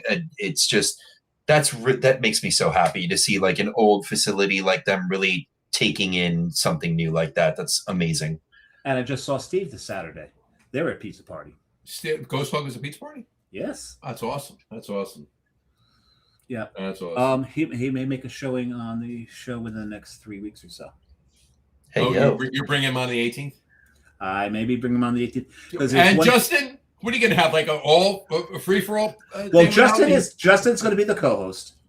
Justin's going to be the co-host with you. He's going to be the co-host. I'm coming on for 10 minutes at the beginning. Like yeah, you might last more than 10 minutes, I think. But I want to bring Steve on because what we want to talk about. I'm in Maine, Jory. I want to bring him on the show. I want him to talk about being in the shadow of New York, New Jersey Stadium, which is what's called during the World Cup. How not all boats were raised by a high tide. Yeah. There wasn't a lot in northern Jersey that benefited. Some of it was, very little, but not as much as New York City. If you not what it should have been, and any other city where the World Cup was in. Yeah, something went wrong here. There was a disconnect, and I'm going to bring Steve on to talk about it. All right. That needs to be spoken about. It does. So it absolutely does. And I mean, Boston. Yeah. They ran out of beer. I don't know if you saw it, Jory, but the one Scott that was awesome. That interview. He said his words, and I'm paraphrasing a little bit, but the end of it is exactly what he said. And he said, "We drank these people dry. There's no beer left. The only thing they had was Bud Light. So they said there was no beer left. All that was left was Bud Light. So according to the Scots, Bud Light is not beer. And I applaud them for that. And I'm 132nd Scottish, so there you go. And not for nothing, and I'm about there too. Speaking truths. Also National Soccer Day, so it's appropriate to bring that up. It is National Soccer Day too, so cheers. A lot of good national holidays going on. All right. Love that. Which we got Chris Weiser did say he was talking about those cheeses. He said all great on burgers. Absolutely, every single one of them. And Kat Reyes just chimed in. She said, "Hey, we're from Sonoma County, lots of cows here, and Russian River isn't far away either." Hey, Kat, leave those cows alone. Yeah, and she said, "Happy samurai, not happy." No. Very happy heart doctor because it means I'm paying him more money. There you go. Because I'm eating that bacon, the bacon burger with the cheddar cheese sauce on it. Touche. So anyway. Actually, I miss my old cardiologist. He was like this 92-year-old Puerto Rican guy, and he gave me this thing. You took a breath and then said "guy," but he gave me a diet. And he made like a little T here. He goes, this is list A, this is list B. List A is all the things you love. List B is all the things you hate. You can have nothing from list A and anything as much as you want from list B. I'm like, thanks, Doc. Why don't you just euthanize me now? Just kill me now. Kill me now. Kill me now. Oh, he had a that would be like the day they tell me I have to stop eating bacon. I'm like, nope, I'm good. Well, I don't know if you noticed, but every single one of my burgers had bacon. Had bacon. Yeah. No, my honorable mention didn't have onions. My 3, 2, and 1 had onions. Yeah.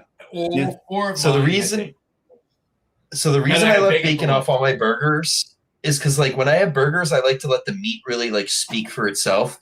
and I'll get a side of bacon and just eat that alone, like as it is, just bacon. Like I'm cool with that. But like I've noticed I used to love bacon on burgers. Like every burger I would get, I want bacon. But then I got really into like meat blends and like how the beef tastes itself. So then I'm like, just that's kind of what I've grown into over time. Well, but yeah, bacon, massive love of mine. I hear what you're saying, but I've done this too. And not often, mind you, not often, but I have done this. If I get a beef blend and I get a beef blend that makes an amazing burger and there's so much flavor in it and it's juicy and everything else, I'll eat the fucking thing without bread. And I'll nothing else. Cheese. And no cheese. Nothing, but nothing. Sure. Just the burger on a plate. Sure. But you bring up a side of bacon. My daughter, when she was younger, wouldn't eat bacon. So she loves Waffle House. Is she all right? You're getting there. All right. She loves Waffle House. She was a very slow, finicky eater. You take her to Waffle House, they put the waffle in front of her, turn away, turn back. The waffle's gone. Wow. She houses the goddamn waffle. It's gone. So we went to a Waffle House. She orders a waffle and she orders a side of bacon. I'm like, okay. She eats the waffle. The half of it goes in no time, and she eats a slice of bacon.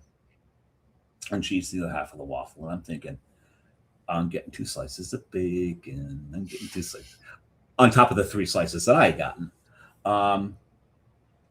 And then she, after finishing the second half of the waffle, she eats the second slice of bacon. Like, okay, so I get 1 slice of bacon. She takes the extra slice of bacon, holds it up, shows it to me, and says, there is no such thing as leftover bacon, and eats the bacon. Now, I'm torn now, because I'm disappointed I'm not getting any extra bacon. But on the other hand, I am proud Papa because she has now fully embraced the bacon and has said a truism that we all feel.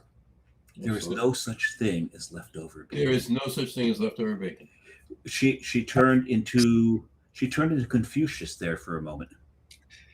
It was amazing. Gotta love it. Gotta love it. Gotta love it. It's a very underrated thing too. Maple and bacon, amazing combination. The first time I introduced maple and bacon to Carrie, so when you cook bacon, you get the thick sliced bacon. Mm-hmm. Put in the pan, put some water in it. You put some water in it, you're not going to get as much fat melt off. Mm-hmm. It's going to hold its shape. It's not going to curl on you. Yep.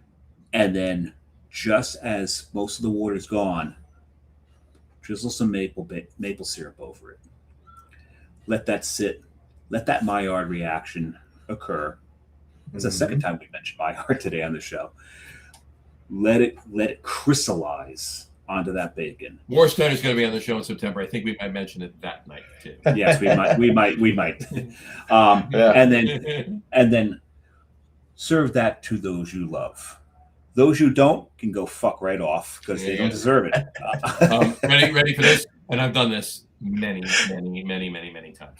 Oh, and pepper the damn thing too. I was just going to say some fresh cracked black pepper on top, man. Fuck yes. You took the words right out of my mouth. So I make my pancake batter. Okay. I make it a little thicker than it should be for. John likes them thick. No. And I add maple syrup to the pancake batter. Okay. So that brings it into swirl in there. Do you reduce the sugar a little bit from the recipe? Oh yeah, absolutely. Yeah, because so the sugar and the you compensate, right? So the sugar and the liquid, if you will, that all balances out. So now you have a perfect pancake batter with the appropriate amount of maple syrup in the pancake. There's not much left of this. There's not much. Oh man. Oh man. Finish it because then you can go get the other bottle you want. There you go. Yes. Touche. Yeah. And then I take bacon, peppered bacon, crumble it in, and a lot of it, and I crumble it in so that it's not just there's speckled in the pancakes. There's a shit ton of bacon in the pancake. Okay, You don't need anything but a little pat of butter on top of these pancakes, and they're fantastic. You need more cholesterol. Of course you do. Love that. It's breakfast. Breakfast is cholesterol. Come on. It's cholesterol and carbs. Breakfast should be cholesterol and carbs. Exactly. Beautiful combination. Yep. Exactly. Then somewhere in the day, perhaps a salad. Maybe There's something about as a like precursor to dinner. There you go. Jordan, there's something about a meal like that like you could, especially with like 24-hour New Jersey diners, guys, like you could eat that very few of them the night. Very few of them. I know, and very few ones that hold up their quality nowadays too. But TikTok is still holding their TikTok's quality. great. TikTok's great. I live right by one that's been struggling for some years right now, so it's a very touchy subject with me. But yeah, you're near Milford. Clinton Station Diner is right by me. Okay. Right off 78. Oh my God, they were fantastic. They're going downhill. I know. They've been since the pandemic. It's just been. That's a knife in my kidney. I know, it's rough. And don't take my word for it. Go there and find out yourself, and you'll understand. Their French toasts. Yeah. Yeah. They were something that I remember my grandmother taking me there back in the day and sitting in that boxcar and it just being something really special, but it is not what it used to be. And I live within spitting distance of there now, and it's just not the same. That's a friggin' shame. I know. We went from beer to bourbon to burgers to breakfast. So my point. You got alliteration going for us. Beer, bourbon, the bees. burgers, all the best things begin with B. And your three cats. And my cats, the bees. This is a bee show. And if Cthulhu was on the show, he'd bring up another bee. Boobs. There you go. You mentioned butter. Butter is another one. Butter as well. Bacon. We've been talking about bacon all night. Oh yeah. So my thing that I was getting to with breakfast, it's one of those things that you can eat at any time. Like try having dinner at 6 a.m. in the morning. It ain't gonna work. I mean, like steak and eggs, sure, but try having like a lemon butter salmon with like a rice pilaf at 6 a.m. Okay, is that gonna work? This is a normal thing, but the people on the other side of this store. Yeah. Breakfast is quite often leftovers from the night before dinner. Interesting. Whereas I'm having breakfast for breakfast, I'm having breakfast for lunch, and breakfast for dinner sometimes. Yeah. But here's what I found. You can take certain facets, certain parts of last night's dinner and mix them with eggs. Sure. And such. Turn it into a frittata. And have breakfast. Yeah. Exactly. But there's a reason that diners and some restaurants serve breakfast all day. There's no diner or restaurant that's serving dinner all day. Correct. My point. Very correct. All right. On that note, because we're approaching 3 hours, by the which way. is a C sharp. It's a C sharp. Yeah. No, actually, it's a D flat. Actually. It's the same thing as the C sharp. See what I did there? We've done this like about 5 times. 5 times in the last week.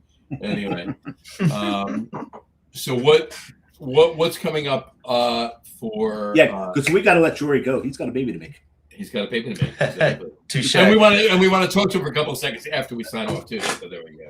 But on that note, do we? What's coming up for Sippin Gold? Totally. So I'm going to continue doing what I'm doing and doing really fun, unique beer videos and whiskey videos. And when you do that maple, invite me on. I need to be on that with you. So. We're doing it, John. Definitely. If you ever do a coconut. Coconut. And we're going to go coconut as well. There's the coconut right there himself, right there. So. Just like you guys know, you guys probably have your beer fridges. I have mine. I have stouts galore saved up and ready for episodes. It's just raring to go. So you guys will definitely be informed when that is happening. But regardless of that, I am going to be jumping into the world of taproom showcases very soon as well. Going to be starting out with a lot of the connections and amazing breweries that we have out here in Hunterdon County, going to visit bring those. That back. Taproom showcases. Explain that. Yes. So Is it basically, like someone's on the Wheel of Fortune and everyone's bidding on this? What's Well, it's not a taproom showcase showdown. All right? No, it's yeah, not the a whole showdown thing. of showdowns of tap rooms. No, I really want to. So West Coast beer gets a lot of spotlight. They win a lot of medals. They get a lot of spotlight in articles. I think here on the East Coast, we have phenomenal breweries that don't get as much limelight as they should. So one of the things that I want to start doing is showcasing these places. Yeah. And it's totally understandable, we want the beer. Yeah. And I'm not trying to blow these places up, but I'm trying to give them their flowers. Right. I want these people to their respects to be paid. I am friends with a lot of these people, and I just want to be able to showcase them in a really fun, well light, which, there are other channels doing that. But like I said, I started this channel as being something different and unique that's talking about beer in an educational, but yet fun way in a longer form of short form content. But I also want to be able to give my flowers back to the people that paved this road for me to do this for. And I'm going to start off with Hunterdon County and then branch out from there and eventually hit as many New Jersey spots as I can, dipping into Lehigh Valley, Pennsylvania, dipping into Bucks County, dipping into upstate New York and New York City. And I just want to spread out from there. And this is just something I want to do out of a passion of mine and something that I really enjoy and want to give back to the industry that's given so much to me. And if I can help support places, that's all that I ask for, That's awesome. And then what is coming down the pipe for Collective Arts? Yeah. So Collective Arts, we are doing a lot of fun stuff that is coming into. We're expanding our distribution areas. We have recently brought our NA beer into the Texas area and expanding even further with our beer presence into Texas now. Florida has been really great to us. Missouri is starting to come into the picture. So we're starting to take over this whole Midwestern, Northeastern area, even getting down into the southern states now, really expanding our portfolio of all of the things that we do. We also have a THC beverage side of things that has been very successful in Canada and has worked its way into the states that allow that in America as well. So beer wise, we're doing a lot of fun stuff in the tri-state area that I handle, bringing in very soon RTDs. You're going to see those hitting into the market, which are handcrafted recipes.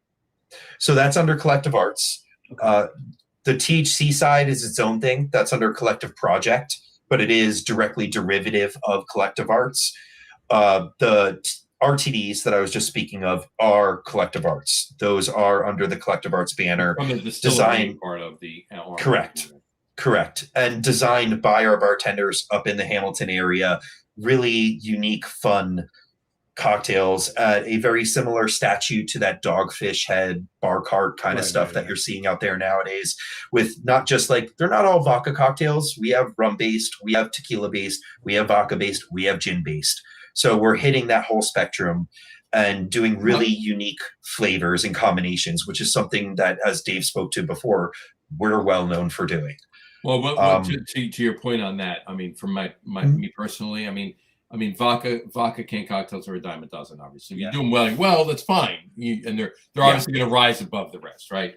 But totally. My favorite, if you do a gin canned cocktail. Well, you're a gin whore. I am, but but if you can do them right, they're really, really good. They are. And so we need a Michter's gin. So Jory, so on our other podcast.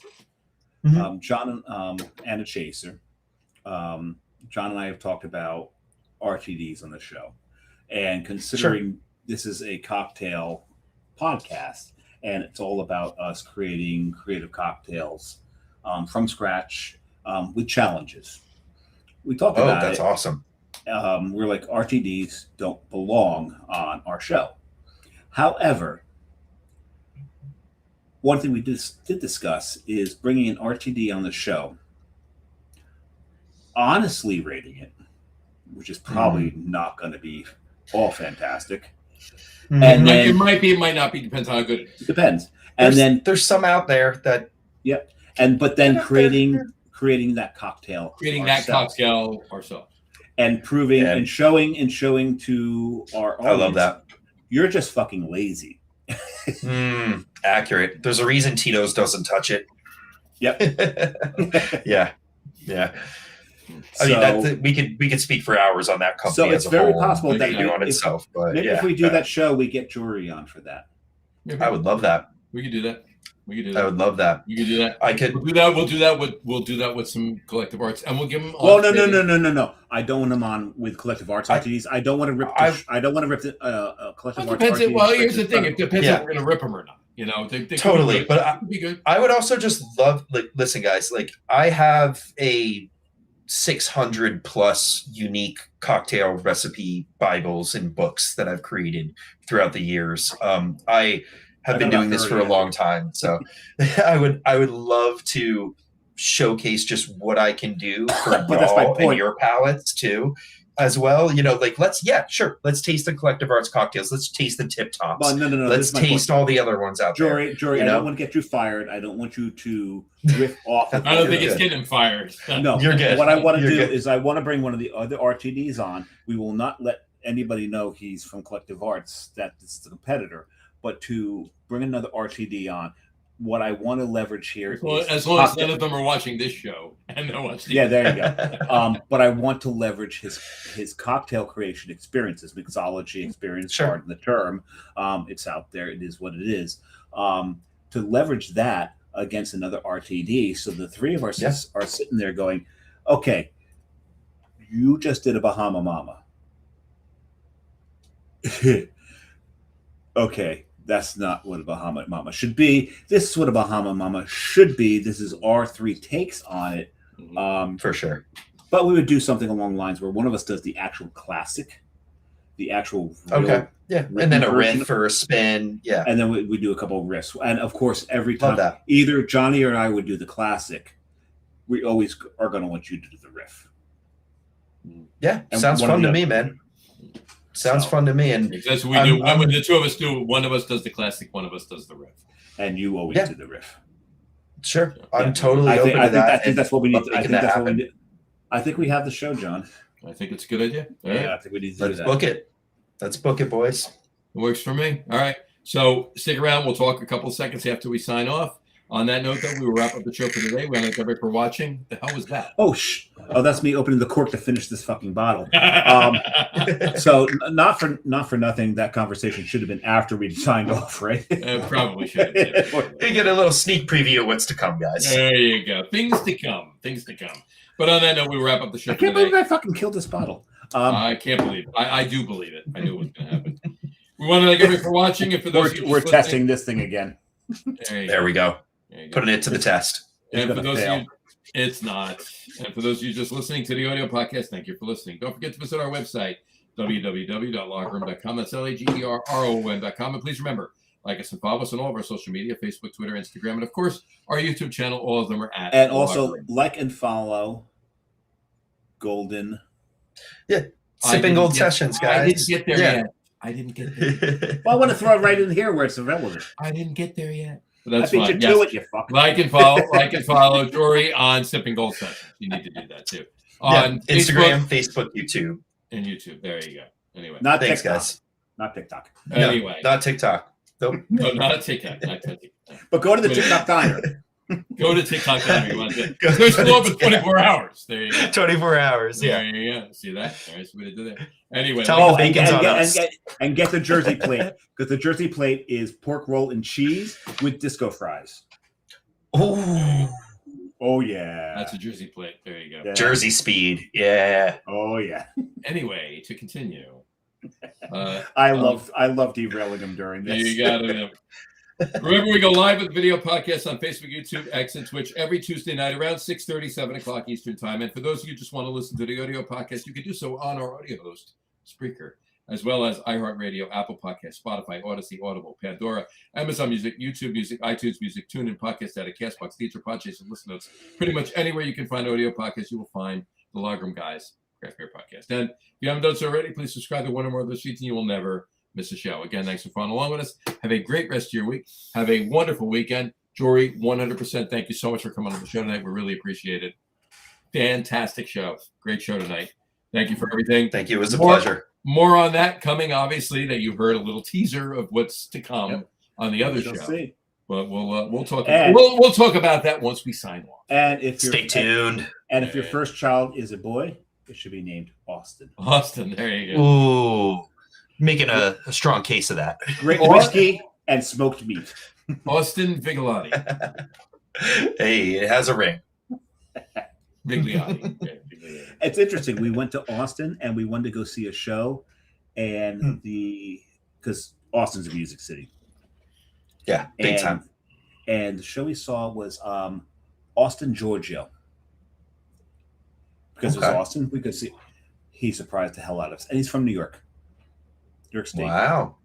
Look him up, Austin, Georgia. Fantastic. He did a version of "I Put a Spell on You."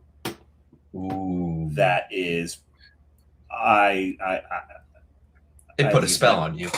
Yeah, it did, and I actually like it better than Bette Midler's and CCR's. Wow, that's a statement. Yeah, it is. I said what I said. So what he said. All right. Once again, thanks for coming. Thanks for sticking around and have a lot of fun. Hope you did too. We had a blast. Absolutely. Every Tuesday night, check out our show. Next week's going to be fantastic. We have a special guest from Germany, a master beer scientist from Germany. Oh, stop it! I was continuing. You paused again. You paused. I did not pause. Don't pause. All right. Anyway, and we got a lot of good shows coming up. Anyway, Jory, stick around. We'll talk to you in a minute, folks. Take care. Have a great week. Rest of your weekend. Cheers.